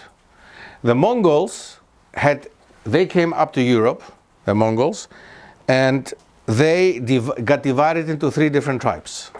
One of them was the Golden Horde in Russia, and they accepted Islam. And this is again something that never happened in the history of Islam. What are they called again? The Golden Horde, H-O-R-D-E. The Golden Horde accepted Islam, although they were the victors over the Muslims. Yes. The Mongols destroyed Baghdad in 1268, in the 13th century. They destroyed Baghdad. That was the center of Islam. And everybody thought at the time the end of Islam. The Muslims even thought, that's it. That's Yawm al-Qiyamah. That's it. Done. Ibn Taymiyyah, he was living during that time, and he was writing about that the Mongols were actually considered the Shayateen, or the people of Juj and Majuj.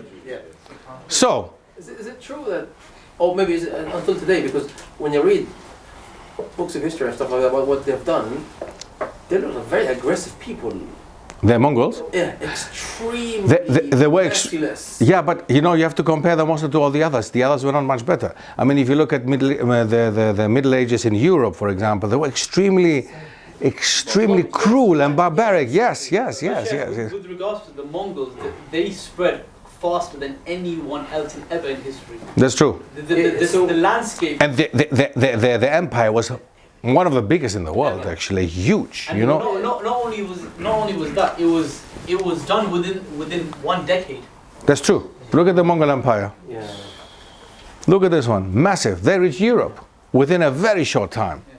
And how? Massacring and plundering and killing. That is not really necessarily on their side. I mean, culturally, they became a culturally acceptable people when they accepted Islam. Okay. And then they brought, and then they brought Islam, and then the Mughals in India were actually Mongol. Their ancestors were actually the Mongols. Yeah, because when you read those people, the impression you get is they don't do invasion, they do eradication. Yes. You don't exist anymore. That's absolutely. Absolutely true.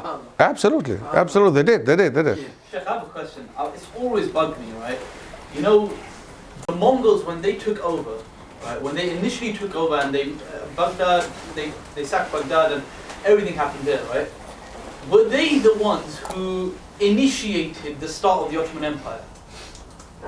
They didn't initiate the start because the Ottomans were actually there and they fought them. Actually, the Ottomans kept them out of Europe, and the Mamluks, the other Turkic tribe in Egypt, kept them out of Africa. So without the Turkic people, we would have had Mongols most probably here. Europe a favor, basically. Actually, Europe was done a favor by the yes. You know, so they were fought heavily against it.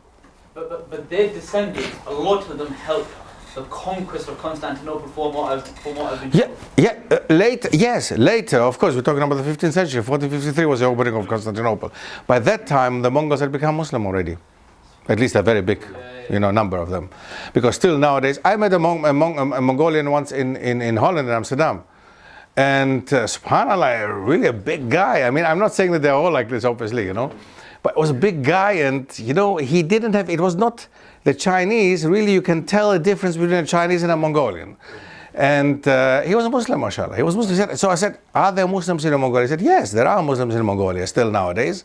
There are Muslims in Mongolia themselves. And they have a mosque and everything, they have mosques. But the majority of the Mongolian people in Mongolia nowadays are not Muslims. Okay, but they left Islam behind in Russia and in other parts of the world. When they became the Mughals later in India, mashallah, I mean, India became don't have to, this is another story again. What the Mughals left behind in India and how they influenced culture of India, and how the British actually looked at India more as a Muslim entity, not as a Hindu entity. Well, under the Mughals, it was Muslim. Yeah, the Mughals were Muslim, but the Hindus were still a majority. Of course, yes. And this is important to see again in Islam, how our ancestors treated them. Because they could have said, they're not Ahl Kitab. They could have just finished them off, but they didn't do that. They didn't do that. After Indonesia, India, isn't it the largest population of Muslims? Actually, yeah. Had it been an own country, it would have been India, the largest population of Muslims. Yeah, absolutely. So look at the Mongol Empire, massive. So this Polish-Lithuanian Empire, there was once one, Poland and Lithuania was one big empire in the 16th century. They accepted these Tatars who came fleeing from the Mongols, another Turkic tribe again. The Tatars came from Asia and they had nowhere to go. They were refugees, look at that. Draw some comparison to nowadays. They were refugees, they came to Europe, they came to Eastern Europe. Draw a comparison to Eastern Europe nowadays. Imagine you tell the Hungarians, refugees, Muslim refugees come over. The guy said himself, we don't want Muslims here. I don't believe in multiculturalism. He said himself, these are his words. And so when they came that time in the 16th century, not only did they accept them to come and settle in their country, but they gave them whole villages for themselves. They said, you come, you raise children here, you have madrasas, you have mosques, you do whatever you want to do. Amazing. This never happened in the Middle Ages in Europe, especially towards the Muslims. So they came over, Tatars came over to the Polish-Lithuanian Empire, and they were allowed to settle there. And until nowadays, you will find Muslim villages in Poland and in Lithuania, okay, where you will find mosques such as these ones. These two are in Poland. Still exist. This one is Lithuania, and these were the Tatars from the beginning of the 20th century. And the Tatars fought for Polish independence. And the Poles know it until nowadays. They don't speak ill about them. Honestly, I must say. Whatever it is about the Muslims, they mean the Arab Muslims, Turkish Muslims, otherwise. They don't mean the Tatars. It's like I have a good Tatar friend, you know, I don't have a problem with the Muslims. So the Muslim Tatars did really a lot for Poland and Lithuania, for the independence, for the world when World War I, because once Poland disappeared from the map, you know. Poland didn't exist and came back again. And the Poles, the Tatars had their own infantry within the army, Polish army. They did a lot of things, mashallah. And then they allowed the Tatars also to go to Finland. So the Finnish culture, although it's just 1% Tatars, was also heavily influenced by the Tatars. Okay, so don't forget that the Finnish are originally, you know, with the Hungarians, Asian people. And when the Tatars came also, they brought with them another Asian touch. And nowadays, if you go to Finland, it's interesting to see that some of the cuisine of Finnish food is actually Tatar cuisine. Although 1% of the population, still they influence them heavily. SubhanAllah, very interesting to see. And all this is forgotten, especially because of what's going around us. You know, I mean, just now I came to London today, this morning, and I was thinking, how am I going to enter London after what happened yesterday? You know, I was like, how is it going to be? I mean, how are people going to look? Alhamdulillah, nothing happened. And I didn't see any strange looks. But I wonder, every time when something like this happens, you know, the reputation of the Muslims, you know, any Muslim on the street, you know, has to look around them. On the tube. On the tube, how do you feel? I mean, that's what I mean. It must really feel very awkward. We shouldn't feel like this. We shouldn't be made feel like this. Why? Why do we feel like this? I'm saying myself, I felt myself like this. Why do we feel like this? Why do we feel like this? We shouldn't, right? We shouldn't. We're European citizens as anybody else. We have the right. We're British citizens, most of us. You know, we shouldn't feel like this at all. And again, when we understand that Islam was something that was is part of this country and part of this continent, we don't have anything to apologize for and to excuse. And next to this one, I am a European, I'm a double European. I'm Greek and German. So, I didn't come from Asia, I didn't come from Africa. It's my right to choose any religion, any God I want to worship. That's my right, according to any European constitution. It's my right. So in the European Union, that should not be a problem. But it seemingly is.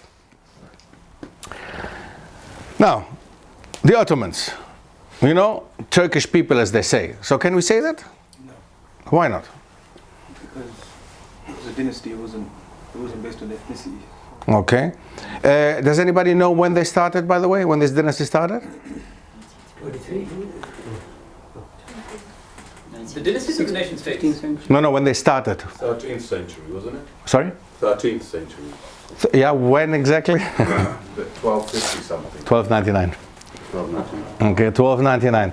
1299 it was, and they finished, according to the Gregorian calendar, of course, and they finished in 1923, right? So that's for you. 1923. What happened in 1923 exactly? Can somebody explain this? What happened actually? What happened in 1923? The Caliphate finished. The Caliphate finished. What? How exactly? The Young Turks revolted. Kamal al-Turk, he had a coup and they took out the Sultan at the time. Yeah, Mustafa Kemal Ataturk. Ataturk means the father of the Turks, doesn't it? The father of the Turks, right? I was asked in Munich when I was last week, I was in Munich, I was asked, what do you have to say about Ataturk? I said, well, his title says everything. He's the father of the Turks, isn't he? That's what the Turks believe. The Turks. I said, right, the Turks. Turks, since 1923. There was no Turks before. So, you know, it's open to interpretation. So, the father of the Turks, indeed. The Turks, the modern Turks, a nation. What has happened to the Muslims nowadays is that we're living in times that we have to identify ourselves with a nation. Nobody asks you, what is your background, or why are you Muslim? Or everybody asks, where are you from? Where are you from? That's a question, right? Where are you from? So, you have to now identify yourself with the nation that you come from. You have to. That is just culturally acceptable. Anything else is culturally not acceptable. But Islamically seen, we should just make a stop now there finally and say, like I've raised my children, alhamdulillah, to actually believe that we are part of Islam. We are part of them. We are Muslims. That's number one. Now, my wife comes from South America. Okay?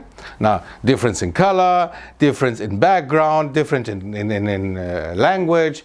So, when the children are asked where are they from, you know, they just say one important thing. My father is from there, my mother is from there, but I feel that I'm a Muslim. I'm part of the Muslim Ummah.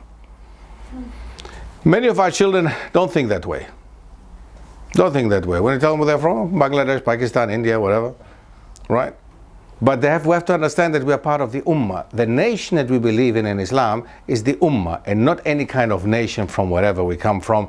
We all, of course, have some ethnic background. I mean, ethnically, yeah, I'm Greek. But you know what? I keep saying one thing which is very, very, oh my goodness, I had a discussion last time in Munich with a Turkish brother there. I said, I'm Greek, but I'm not proud of it. I said, oh, where are you from? He said, I'm a Turk. I said, are you proud of it? He said, yes. No, I said, you cannot be proud of something that you haven't done anything for. How can you be proud of being Turkish? Explain this to me, I said. My ancestors. Yeah, that's your ancestors. I'm talking about you. You, Malik, Ahmed, you. Are you proud of being Turkish? I said, yes. What have you done for it? Explain this to me. Explain. Was Rasulullah sallallahu alaihi wasallam, was he proud of being a Meccan? Do we know of any authentic hadith, any authentic source that tells us that Rasulullah sallallahu alaihi wasallam was proud of being a Meccan? We know that he loved Mecca. We know that he cried when he had to leave. We know when he was happy that when he went back, they opened Mecca, mashallah, and he was happy about that. But was he proud of it? Two different things.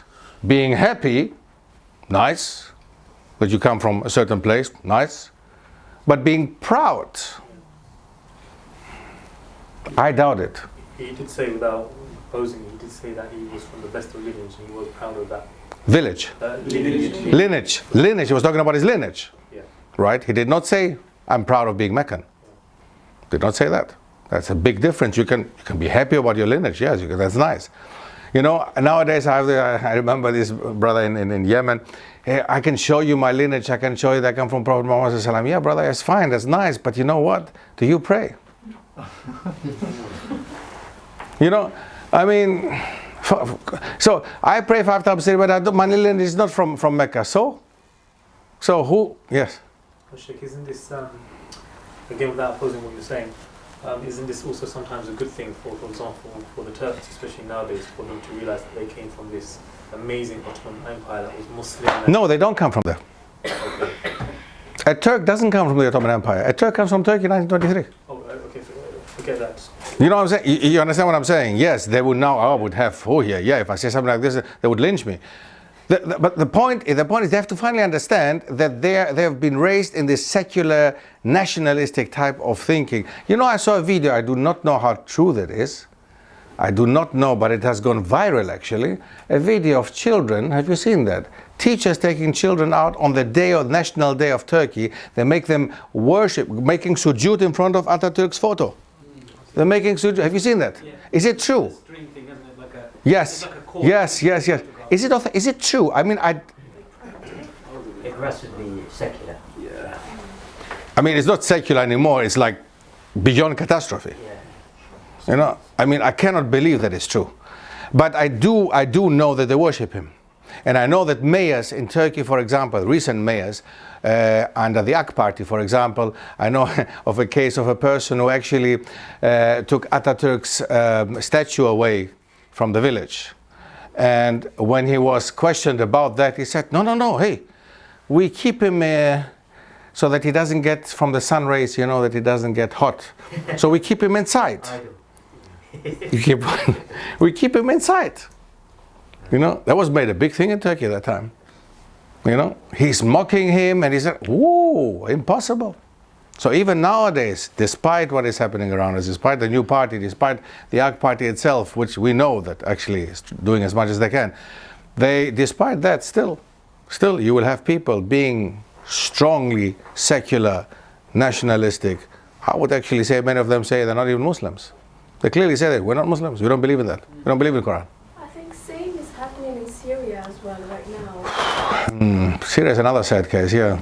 So at this moment, yeah, they are forced to pay a lot of glorifying the Bashar al-Assad, etc. So Any tyrants they're being forced to do that, seeing videos and so forth.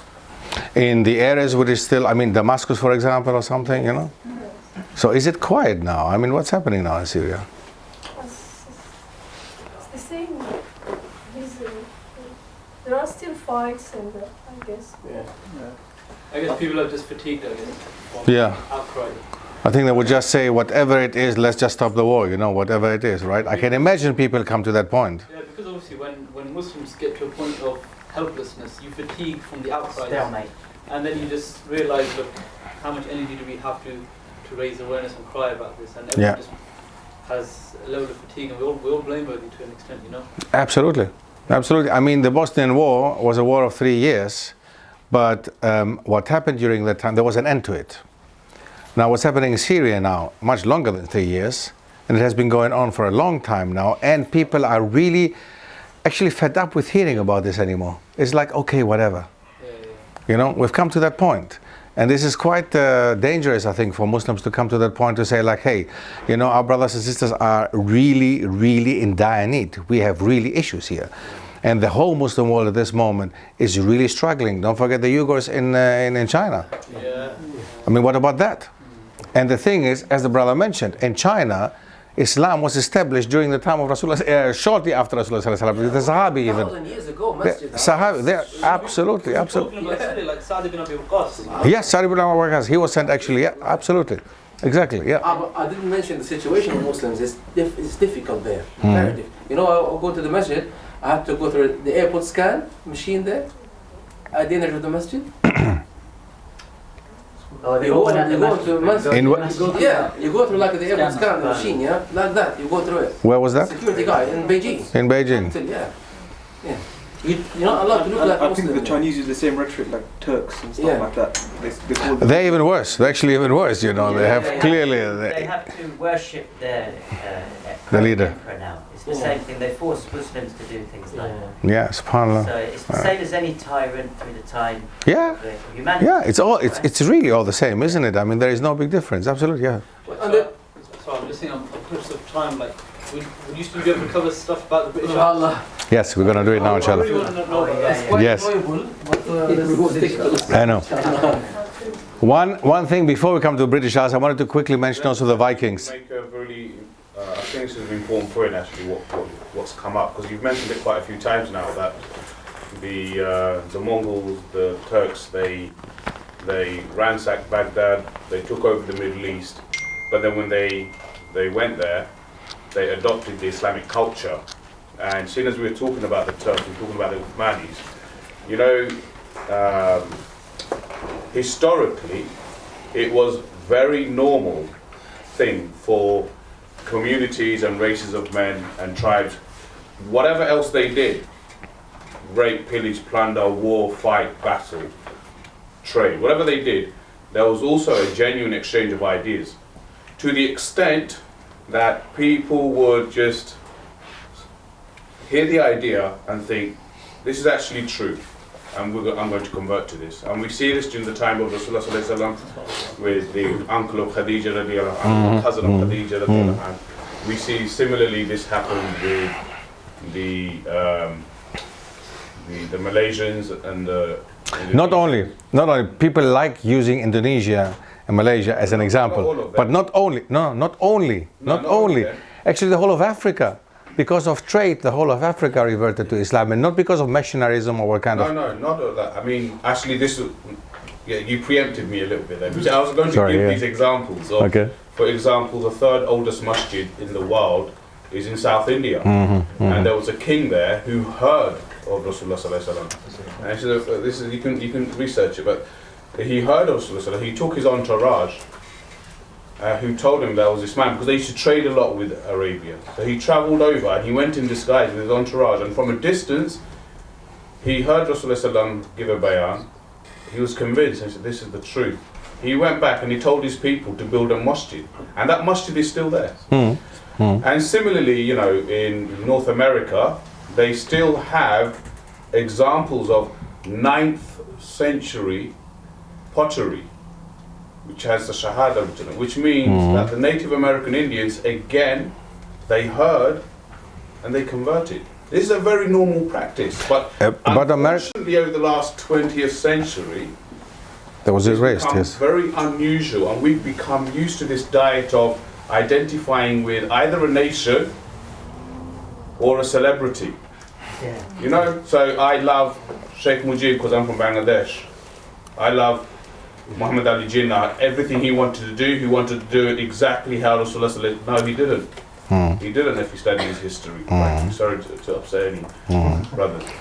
The truth is, even, coming back to the Uthmani example, and maybe you know about this more than I do, but I've heard this a couple of times now, that their reverence, once they'd ransacked Baghdad, and it's been a couple of hundred years, and a lot of them converted to Islam, but their reverence when they adopted it for Islam and the personality of Rasulullah was so great that the Abbasiyya Khalifa, the last one, he actually invited the Turkish Sultan, who was his delegate, over, and he transferred the artifacts, the sword of Rasulullah. He transferred the artifacts and he actually gave him the Khilafah. He said, you are the better guardians of it, and take it. Yeah, we have these. We need. Jazakallah khair. I mean, indeed, we need to really learn our history. There is so much. The diamonds in there. We're talking about jewelry. I mean, it's massive. If you look at in details. I mean, at this moment, we're just discussing. You know, this is the top of the iceberg. Actually, we're not even discussing the details. Imagine that. So, if we're talking about the Andalus, we're talking about the Ottomans, we're talking about the Tatars. These are just people that we mention here now who influenced Europe. We're not talking about the Americas, which is a lot more that we can discuss. Australia, just a quick one. Do you know that Australia actually was in the northern territories of Australia, the northern part of of Australia where Perth is? Do you know that actually was Muslim land?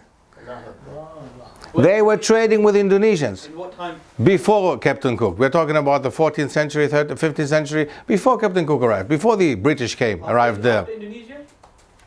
After Indonesia, of course. The Indonesians were trading with them.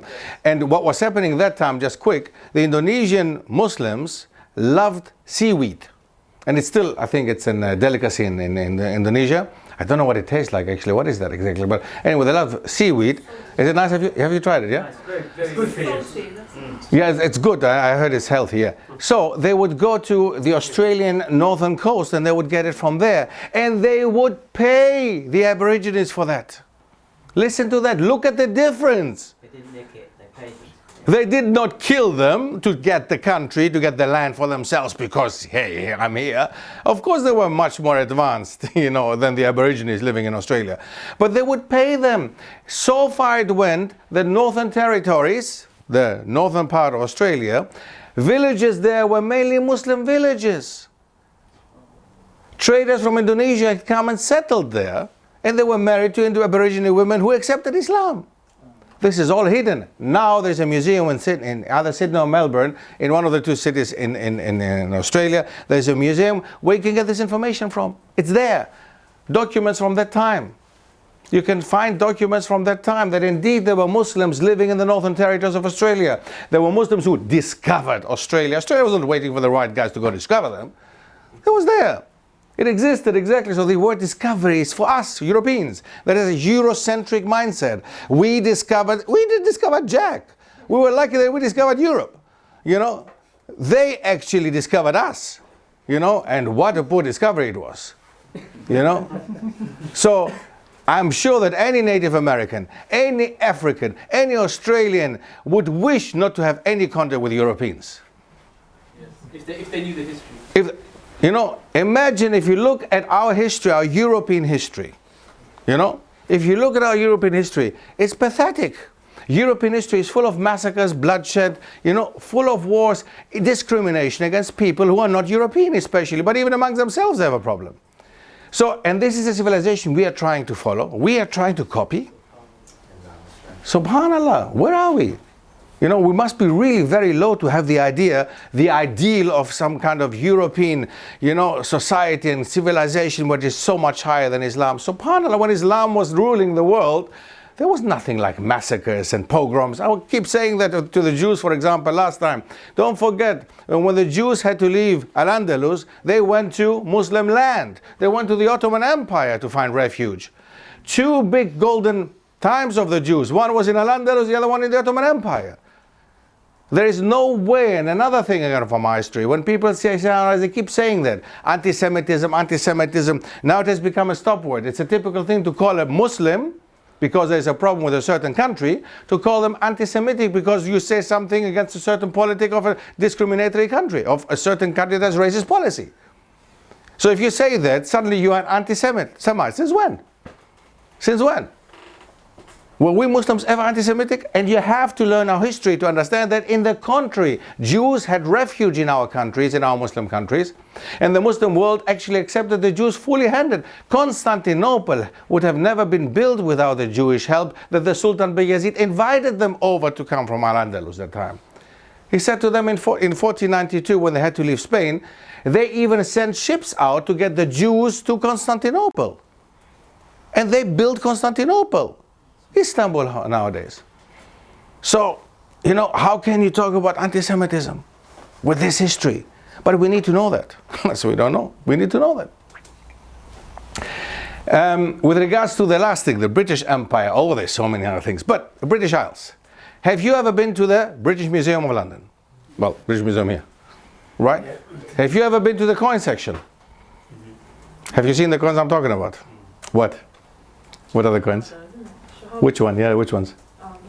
King Offa. King Offa. King Offa was an Anglo-Saxon king in the 8th century already. He had gold coins minted. On the one side, it said Offa Rex in Latin, so King Offa. And on the other side, it said La ilaha illallah. And if you go to the British Museum here, you will be able to see they're very tiny coins, gold coins, okay? And when I went last time, they were gone. They had them in an exhibition. But you can see them. So these gold coins, you know, they're actually also here. These gold coins, on the one side, it says on page 61. On the one side, it says Offa Rex. On the other side, it says King. It says the Shahada, La ilaha illallah. Next to this one, have you ever heard of the Ballycotton cross, which you can also see in the British Museum in London? In Ballycotton, there's a place in Ireland, Ballycotton, and they found a cross. Tiny cross. Again, you can also see that in the section.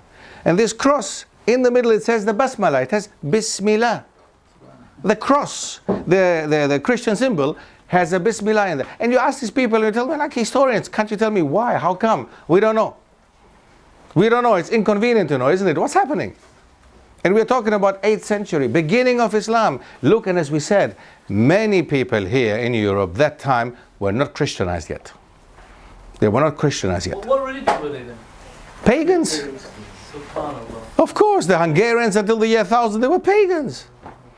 What about the Brits? Many people here in Britain were not Christianized by the 8th century. This all developed slowly. You're beginning to start talking about the Vikings? The Vikings, well, there's a lot to talk about the Vikings, you know, but we really just have half an hour. So we can mention a little bit here and there, but we really, because of time things, inshallah, time issue, we have to, well, I didn't expect that, but we tried. Okay, anyway. I thought really 3 hours, mashallah, man, there's so much to discuss.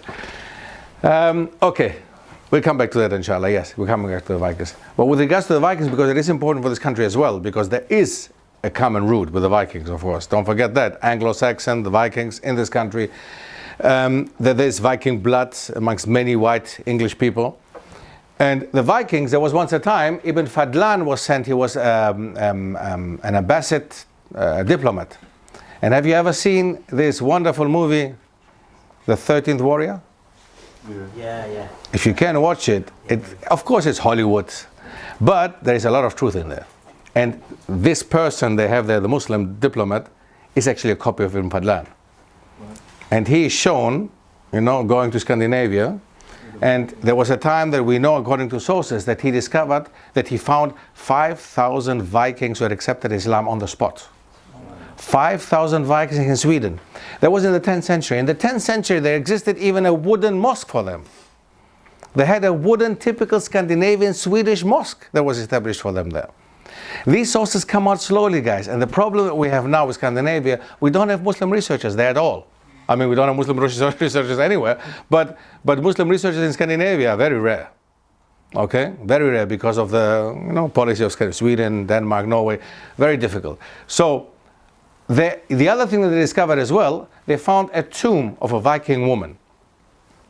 And the Viking woman was dressed like a Viking, but she was wearing a ring, and the ring was saying, Lilla. So the question is, was she a Muslim Viking? Was she a Viking who ended up somewhere in the Middle East and came back with simply a ring? We don't know exactly. You see, there's so many things we don't know, especially about the Vikings in Scandinavia. There's so much still to be done. I mean, subhanAllah, I really wish that after me or during my time, I don't care really, somebody would come up with these things, because there's Europe alone. Huh? I'm not, at this moment, we're not talking about Australia, we're not talking about America, we're not talking about Africa, not talking about Asia, we're talking about Europe alone. Look at that. We're talking about Europe alone. And as you can realize, we're talking about the whole of Europe. You know that in Germany, there was once a time, well, it was not Germany, because Germany became Germany in 1871. Before the time when it was Prussia, there was a fashion, it was called the Turkerie. That meant that was the Turkish fashion. There were Prussian emperors, they were running through the streets of Vienna and Bavaria, Munich, and they would wear turbans. Yes, exactly, also, yeah. Subhanallah. There was a time they would admire the Ottoman Empire, especially in Central Europe. They would admire the Ottoman Empire, So it was not always that, oh my God, there was fighting, and there was diplomatic exchange, there was trade, there was admiration. Venice. If you look at Venice, the Muslims never reached Venice. Never. But have you seen the landmark of Venice? The Doge Palace? It's a palace that was made by the Prince of Venice. And this palace had Islamic architecture. Why? Because they were trading with the Muslims and they admired them that time. Even Venice, which was a city-state which was ruling actually half the Mediterranean Sea. Imagine that. So there is no shame at all. Europe has an Islamic past. Islam is part of Europe without a doubt. Without any doubt. And if somebody comes and tells you Judeo-Christian civilization in Europe, they would have to add also Islam to it. Judeo-Christian Islamic civilization, no doubt about it, because there wouldn't have been a Judeo-Christian civilization without the Muslims. Okay? These two things that we mentioned just now, you can find them in the British Isles, in the British Museum. So what we said before, the belly cotton cross and King Offa's coins, you can find them in the British Museum. I mentioned before the scholars such as Andalus of Bath, they came from Al-Andalus. They went to Al-Andalus and they came back with you cannot imagine, if you read their sources nowadays, in their English of that time, English people, I'm not talking about others as well, but English people would come back and they would describe that they would find lanterns on the side of the streets in Al-Andalus. And sewages as well. Correct? Sewages and... Toilets. They're like, imagine we're talking about Europe, just 100 years ago, Europeans would not have toilet facilities in many countries. My wife moved into an apartment building in Amsterdam. In the 90s, she moved in the apartment building, and they were renovating the apartment building for the newcomers. You know why? Because there was one toilet for the whole building. Because they did not have private toilets in their apartments. Imagine that. We're talking about an empire like the Dutch Empire was an empire once. Imagine that. They were ruling Indonesia. The Dutch were once in Indonesia, the largest majority Muslim country in the world. I mean, but Allah is the best planner. Because look, when the Dutch were in Indonesia, and the Indonesian scholars, mashallah, declared jihad against the Dutch, the Dutch said, no, there's a problem. We have to get rid of the scholars. Because they tell the population to fight us. So what are we going to do? No problem. We got another country, there's nobody there. We got South Africa. So we take them from here, we put them to South Africa. We put them somewhere in the middle of the desert in South Africa. We put them a house, we leave them there. They die. They're going to die there. What happened in South Africa? Islam came to South Africa because of that. South Africa never saw Muslims before the Muslims from Indonesia were taken from the Dutch to the other Dutch colony, because South Africa was also Dutch. And they put them there in the middle of the desert of South Africa. Black slaves fled their masters and they would go to the Muslims and they would become Muslim because they were treated like human beings. Subhanallah, Allahu Akbar. Allahu Akbar. The whole Southern Africa, the whole of Southern Africa, Namibia, Botswana, Zimbabwe, South Africa, if you look at their history, there was no contact to the Muslims. It came through trade or like this. So thank you, Dutch. You know? So until nowadays, if you go to Holland, for example, you'll find Indonesian mosques. Okay, you find Indonesian people are living in Holland. But the majority of Indonesians actually live in Holland are actually Christians. Okay? They're actually Christians. The most Muslims in Indonesia are originally Moroccan or Turks. They're not Indonesians. So, we look at one important thing also between the 13th and the 17th centuries. King Richard. We all know King Richard, right? The Lionheart. There's a statue of him in the parliament, right? His younger brother, King John, sent an emissary in 1213 to North Africa. He offered the Emir Muhammad al-Nasir a strategic alliance and would voluntarily give up his kingdom and abandon the Christian faith, which he considered false, and to adhere faithfully to the Islam of Muhammad sallallahu alaihi wasallam. John offered to support to conquer the remainder of Spain from the King of Aragon. Unfortunately, the Emir declined. Now, these are all authentic documents. We have them there. You know that when one of the ambassadors, that time especially, let me see where was, that was, there, yeah, that's a very interesting one. There were more English people living in North Africa than in all English colonies in North America. English Muslims. There were 5,000 English reavers in Algiers alone, and many were prospering on Ottoman service. There are documents written by British travelers who describe regular conversions by their compatriots, naming the act crossover or turning Turk. Many of the English reavers rose up the ranks as captains and governors. The advisor to the Moroccan ambassador was called James Rowland, and the Moorish king's executioner, Absalom, was a butcher from Exeter. In the 1580s, the economic and political ties between Britain and the Ottoman Empire were strengthened. Then we're talking about Queen Elizabeth, the connection. I mean, that is massive. The Enlightenment comes later. The Muslims in the British Isles have such a massive history. We should not forget also the recent one. In the 19th and 20th century, we're talking about colonialism. We're talking about the British going to India. The British were dealing mainly with Muslim Mughals from before. They were not dealing with the Hindus. Okay? And the Muslims knew India through the Muslims. Okay? Do you know about The Servant? A very nice movie is made, and unfortunately it hasn't made it out there, but probably because it was too good for the Muslims. You know the one, what is it called again, with Munshi Abdul Karim? Abdul Karim with the Queen Victoria? Victoria and Abdul, isn't it? Yeah. Victoria and Abdul Karim, right? That's what it's called, right? Okay. Beautiful movie. Beautiful. There's a lot of truth in there. Some elements in there, but there is a beautiful movie. When Abdul Karim comes, the best scene I think is when his wives come from India, because Queen Victoria wanted to see his wives. She was interested in, and that's true. She was learning Hindustani, as they called it at that time, so Urdu. She was learning how to speak it, how to write it. She would actually advise everybody around her to learn it. She had allowed him to take his wives over, and they came to England totally in burqa, everything black. They came out of this. They went this a carriage, right? It was a carriage, wasn't it? It arrived at the palace, and you see opening the door, and then two ladies totally in black come out, and he thought, "Oh, what's she gonna say?" And she was fascinated. The movie is beautiful, but that's why I didn't make it, of course. You know, it's like, who knows about this movie? I mean, I saw it, mashallah, I love this movie, it has disappeared. You know? So please watch this movie. These are things that, subhanallah, you know. So Abdul Karim left a legacy behind here, the Queen. He left a legacy behind. He left behind the tolerance, and actually British people are quite tolerant, let me tell you that. For somebody coming over from Europe, from the continent, right, sister? We're coming from a continent, we're coming from a country, from countries where nowadays on the European continent they're discussing the hijab. We're not talking about niqab, that is anyway, no way. But hijab. Well, in this country, have you ever heard anybody really mentioning the hijab? I know sisters who work with hijab. Without hijab, there's no problem here. There's no issue.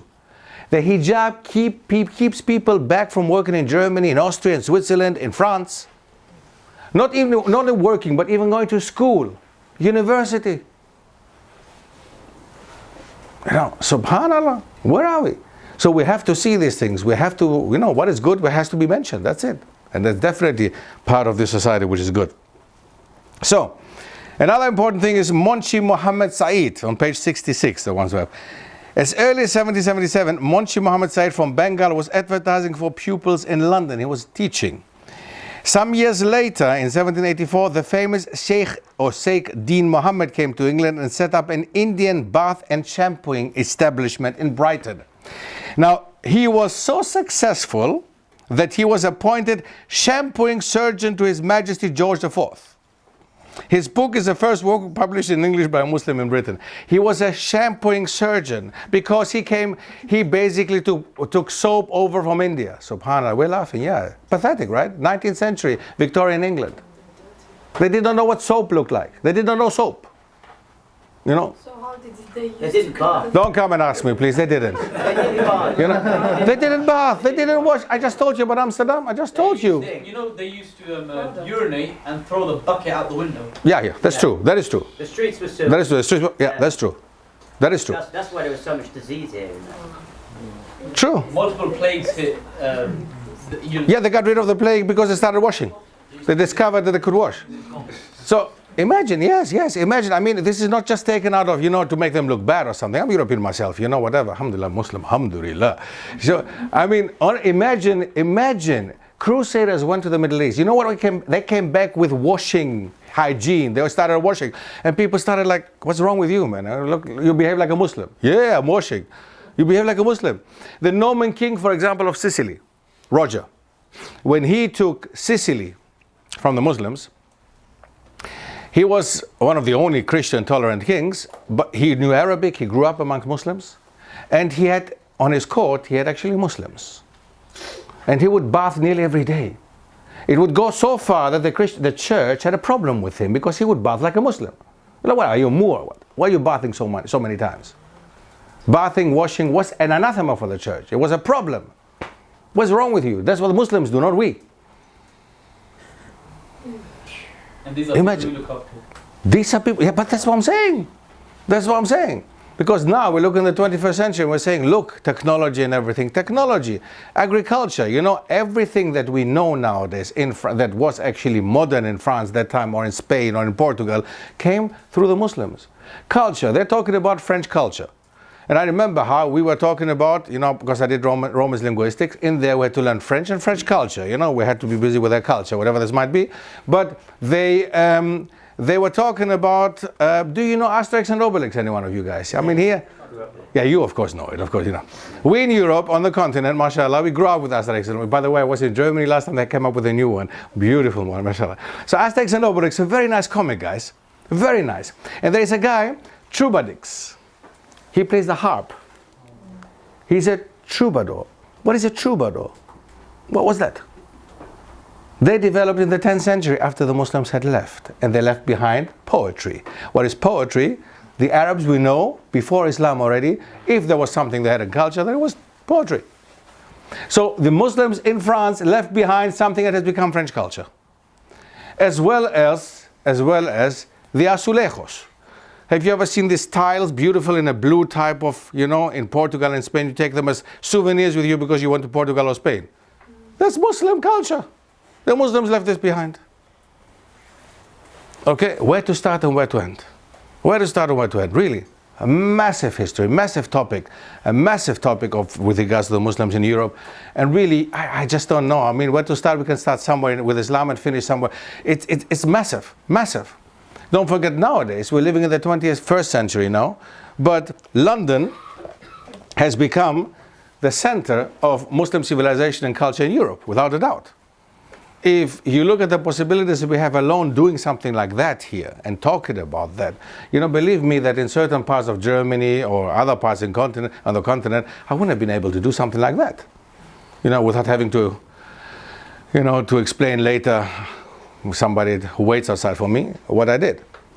Okay, this is something you can do in this country. We have to really see that, hey, we have these possibilities and we have to make use of them. So that's why the idea is, inshallah, to get out with this information, make it, I tried in the book to make it as school friendly as possible. I know that many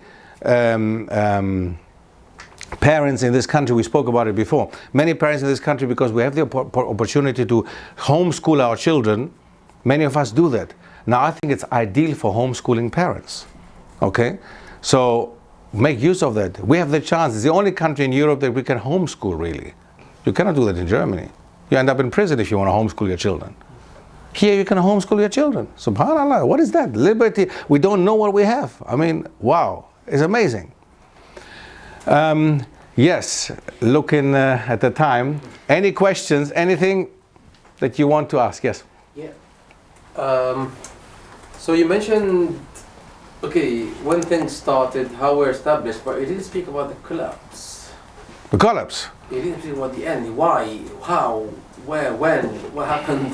Okay. Several efforts, you know, Ottoman, whatever, this and that, but there are so many details I didn't mention. Yes, there are so many things I didn't mention. Yeah. But with regards to the collapse, what do you want to know? Why the Ottoman Empire, the Ottoman Caliphate? Yeah, is it infighting? Is it people maybe, you know, with time, maybe people closer to the good times before, you might have good leaders who focus on Islam, and then later on people focus on dunya or focus on themselves. There are many elements. Tribe. Yeah, exactly, yeah. There are many elements, you're right, just yeah. You want to say something on this one? Well, Sheikh, look, it's quite evident, you know, as Andalus was falling, the Ottomans were rising. Yeah. Allah says that He alternates the days between men and gives different power to different people. Absolutely. Today we see America as a superpower, for example, but Allah subhanahu wa ta'ala, His sunnah is to exchange power. Do you understand? So that's ultimately speaking, Islam had. But how it happened, it means okay. Okay. So we can learn the lesson. Look, what happens. Give me a second on this one. Okay, there are many reasons why the Ottoman Khilafah, of course, got destroyed actually. Andalus as well, if possible. Al-Andalus, look, I mean, first of all, there's a religious element, there's a political element, there's a social element, there's an economic element. First of all, the religious element, without a doubt, is exactly what the brother meant. Okay? There is also a time once, historically, there is no empire that exceeded 1,000 years. Yeah. No empire. So Allah has a set up to there. That's it. That's how far you can come. That's it. After that, that's it. There is nothing anymore. So that's point number one. The time limit. Second, reaching the peak of civilization. It doesn't go anymore. You have reached the peak already. That's it. Now trying to keep it up there, that's a challenge. If you have reached the peak, you have to keep it up. You can't go anymore. So you have to keep it. And most of the times, it goes like this. Right? But also people, as you said, people just ignore the Islamic element. If you see at the beautiful masjids that they made in Al-Andalus towards the end, the last 200, 300 years, especially Granada, beautiful to go and see. But a mosque is not there to look nice. A mosque is there for people to pray in there. You know? And the element, the Islamic element was disappearing. People became dunya. They were more interested in that. No doubt about it. No doubt. That's the religious element. Then there is the other element of the political strength of the people. The Christians became stronger and stronger, came down because the Muslims became weaker and weaker. Okay? They started fighting amongst themselves. Yeah. You know, emir against emir. These are the so-called taifas at the end. At the end in Al-Andalus, they were just taifas, city-states, fighting against each other, with Christians against a Muslim emir. Okay, so they would get the Christians down, fight on my side, then we can, you know, we can share the throne basically against him, who was a Muslim. Political element. Wasn't there an element of them the kind of stopped expanding and started moving further up Europe? That had stopped already in the 8th century. Yeah, so moving into France, that was... Yeah, so wasn't that an element of how kind of the Ottomans and the downfall, so they kind of saw what they've stopped now, they're starting getting stronger, so you mean from the east? The Ottomans coming from the east? No, wait, okay. Just the empire, Ottoman Empire spreading. Yeah. At a certain point they kind of stopped, didn't they? In Vienna? Yeah, so I mean, it wasn't like the Christians and the European seeing that okay, they've stopped now, so they must be weaker, and they've started getting stronger out of that and start coming into the two elements to this one. I mean, first of all, the Christians had once, they saw the threat. So in Andalus, in Fraxine, with the Ottomans, in Vienna also, they came together. They came together. Different Christian kings came together. Sobieski, he was a Polish king. He came together with some Germanic other people, and they actually fought in Vienna. It was not the Austrians themselves. They came from outside, and they fought and helped the Austrians against the Ottomans. Yeah, so, brother, my question was raised to, for example, I forgot the names, or you mentioned one of the kings here offered some Muslim leader to come and he's happy to accept Islam and the law of Muhammad and things like that, right? King Richard's brother, King John. Yeah, King John. So what, do we have information why it was declined? So we are, okay, no. The Muslim leader said no, but do we know why? There was the 14th century, yeah? Yeah, exactly. There was still... Is there any detail? Why? Something inside? I can't tell you exactly why. I can't tell you that. I can't tell you that. I don't know at this moment. But everything needs detail. That's true. Many things. There's still so much. There's still so much that needs to be discovered. As I said, we need research. I'm one person. I'm academic, so I see tens of PhDs and what do you do? Yeah, you're right. I hope that they will. Excellent. Thank you, sister. Jazakallah khair. Excellent. Yes, brother. Do you have any other documentaries that you can recommend? Okay, look on the website. Yes. On my website. Yeah, on my website, stefkeris.com. You can get, there's my card in the back. Okay, you can get my card. And on my website, inshallah, and on my social media, you can follow me on Instagram, Facebook, the typical things, right? Instagram, Facebook, and Twitter. So you can follow me there, inshallah, and you can find out more about the shop also that I have on the website. On the shop, there are documentaries, which I did some time back. Some of them are available, some not anymore. With regards to these books here, they're all available, plus documentaries, okay? And I would like, before you go, I would like to actually give some who don't, is there somebody who didn't get a book? Yeah. Okay, there you go, just give them through, inshallah. So you can definitely come and get some, the ones who haven't, there you go. Because, yeah, you can definitely distribute them. You can get some of them, okay? And you can find them on the website as well. I'll come, there's some more. You can find them on the website as well, and they're with DVD.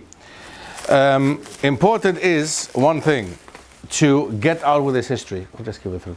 Get out with this history. I want not only children, I want also adults finally to understand our history, and there is so much. I hope you have seen that. I hope you have seen that there is so much to discover still. There is so much to see, and we're all hoping this is something that is research done in the last 20 years. Okay, in the last 20 years. So imagine the coming 20 years, hopefully, inshallah, we'll have so much more about the Vikings, so much more about Al-Andalus, maybe. Al-Andalus is has been a lot done. But Vikings, for example, we don't know that much. We just know that there was contact. We know that there were Muslims that time. We know there was a mosque in Sweden. Maybe there were more. You know, all these things. That's limited knowledge, of course. You know, Eastern Europe. Lithuania, Poland, what? We know that some villages are there still nowadays as a reminder of what happened at the time, but what do we really know? There's not a lot that we know. There's really not a lot that we know. Yes, bro. Chef, I just wanted to obviously, for the benefit of the brothers here as well, just mention that, look, whenever there's a shift in time and a shift in momentum of an Islamic stronghold, it's always important for us to know our role as well. Especially in times like today, where, obviously there was Andalus, and then there was Ottomans, and then once that happened, the nation state started, and then the emigration of Muslims from the east into the west, i.e. Turks into Germany, Pakistanis into England, etc. All the kind of migration craze happened, right? Yeah. That we also have to understand is our responsibility now. Absolutely. We are creating that history, and what's crucial for us is that we are in that first stage, which is the strongest stage. Yeah. Where we create that generation that rises in the name of Islam. It's what I said before, that we have the chance in this country to do it. Let's do it. Let's do it. Because in other parts of the world, you see what's happening in China. Being a Muslim alone is already a criminal offense, you know. And in many other parts of the world, we see that we don't have this liberty that we have here. So let's make use of it. And I miss this. I mean, we're 3 million people, 3 million Muslims in this country. Why don't we just make use of what we have? You know? And mashallah, we have Islamic schools, we have something. But it's mainly, I mean, what I see, it's a business. I mean, let's be honest here now. Many of them run as businesses. And I don't see the element of education in there. The brother asked earlier on, like, what happened? Why did the Uthmani Khilafah collapse? Yeah. Why did the position of the Muslims collapse? And of course, there are many hadith and verses of Quran which allude to this. You know, everybody knows the famous hadith about the love of life and the fear of death, which will be taken out from the hearts of the non-Muslims and will be planted into the hearts of the Muslims if the Muslims did not follow the Quran and Sunnah as they should do. So people know about this. But just to explain, I want to give you a very interesting contrast, which I always think about, is, and I don't know to what extent it's true regarding the issue of April Fools, but when the Muslims were, because they call it the 800-year Reconquista, don't they? The Spanish, and they refer to the reconquest of Spain as an 800-year-long thing. It took them 800 years to take it back from the Muslims. And in that time, the Muslims were continuously still doing jihad against them. And it took them 800 years. Mm-hmm. The Iman was strong. One of the saddest scenes that nobody ever talks about is that the Muslims were offered two things, either convert to Christianity or leave for Morocco. And many millions of Muslims chose to leave for Morocco. So they were told that the ships would be waiting on the beaches. So they went to the beaches and they found that the ships had actually been burnt. And then the Spanish army was launched upon them, and they say that the ocean was red with the blood of the Muslims that was massacred on that day. But contrast exactly the same picture 800 years earlier, when Tariq bin Ziyad landed with just 10,000 soldiers, and the very same beaches were red with the blood of the Muslims. And when they looked back, Tariq bin Ziyad had commanded that the ships be burnt. And he said, this day we will have one of the two victories. Either we will die fi sabilillah, or we will open this land to Islam. Yeah. Exactly the same scene. Sure. What you're saying is sounds all nice, but you know what? It's a fable. Sorry. No. We have to be very clear with it. What I'm trying to say is, I'm not advocating one particular position, but Yeah. for us for us today, what I think is, living in the West, according to the Western model of life, which is far away from Islam, people don't have time. They're busy with their wives, children, work, business, illnesses, whatever they're busy with, you know, they don't have time. But if Muslims like us can commit a few hours a day, or even a few hours a week, committed to either learning Islam or conveying, understanding the truth about Islamic history. And I think if everybody just made that commitment, a lot can change. Sure, absolutely right. But can I correct you with one thing? We have to be careful. When we take things, we have to be, even if it sounds nice, you know, we have to be really careful if it's authentic or not. Now, you're right what you said with, according to authentic sources, that is most probably true what happened with regards to the Muslims. But with regards to Tariq bin Ziyad, that is most probably false. It's not true that this happened. So even if it sounds nice, we have to be careful. Let's try to stick to the truth. Otherwise, you will have people telling you, you're telling fairy tales just to make it look like, you know, we don't need to. We don't need to tell fairy tales because it was great with what we have already. Understand what I'm saying? So, no, you know, but it's a commonly known thing. You're right. That's what people say. Okay. So for that reason, the whole element is dubious at best.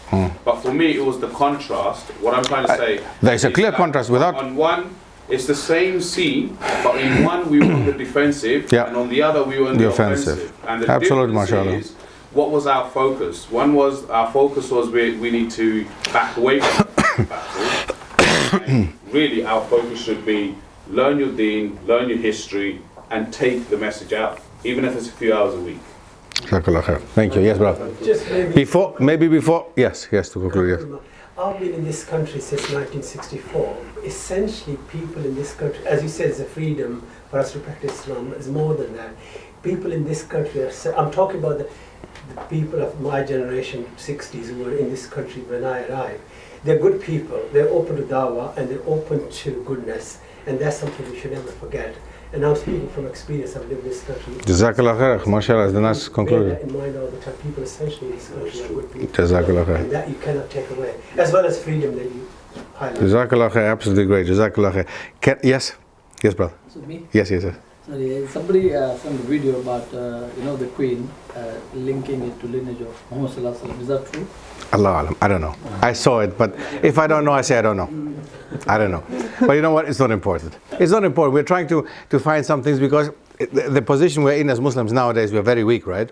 So we're trying to, it really, it's like clamping on straws, we're trying to, oh great, the Queen, I don't know. And I mean, honestly, I don't, it doesn't matter. It's like he became Muslim, Goethe became Muslim. Might be that Goethe became Muslim. It might be that Shakespeare became Muslim. Sheikh Zubair, I don't know. But these are all things we're trying to, let's stick to the facts that we know that are facts, they are good enough, But Jazakallah khair indeed, because these things, they're all over Facebook and everything, you can find these things. But really try not to play the role of what the others try to play until now, right? Making Islam look bad. We are trying to make Islam look good. We don't need to make it look good. It is good. And the authentic things that we have already are authentic and good enough, Can I ask you still, please, the ones, unfortunately, the thing I couldn't get it run. So if it's possible, inshallah, for the books, whoever wants the books, if you can have it cash, otherwise, if not, write me an email, okay, and I'll send you the details. You can pay online, transfer it on China, okay? So for the ones who have the books. You have a PayPal email or anything? If you buy PayPal right now? It's simply my email, info. It's my email that you have on the card. info@stefkeris.com. I haven't got a card yet. Can we contact you via Instagram? Is this the same? Yes, you can, please. Your account, yeah? Yes, it's my account. You run the account, yeah? Yeah, well, it's my account. Yeah, I don't run it personally, but it's my account. You can contact me personally on WhatsApp, but it does not mean that I always answer, of course, because I travel, Message you on Instagram. If you tell me who you are, yes, inshallah. Okay. You got my card? Yeah? Yeah. Is this the same email? Info. Yeah. Is that the PayPal email? Yeah, it's the same one. Yeah. Okay. Good, inshallah. I'll see if the brothers at Brunel would like to invite you for yes, it would be great. Talk or something. Would be great. I'm still there, so you got my card? See you. I have your card. Good, yeah. Good. I know where to find you. Good. So we'll see, inshallah. Would love to. Interesting stuff. Yeah, I would love to. Especially if it was maybe like a weekend, full weekend workshop. Yeah, what I normally do, each one of them is a workshop on its own. Okay. Yeah. So we do. This is a general presentation. Yeah. But we do for each one of them.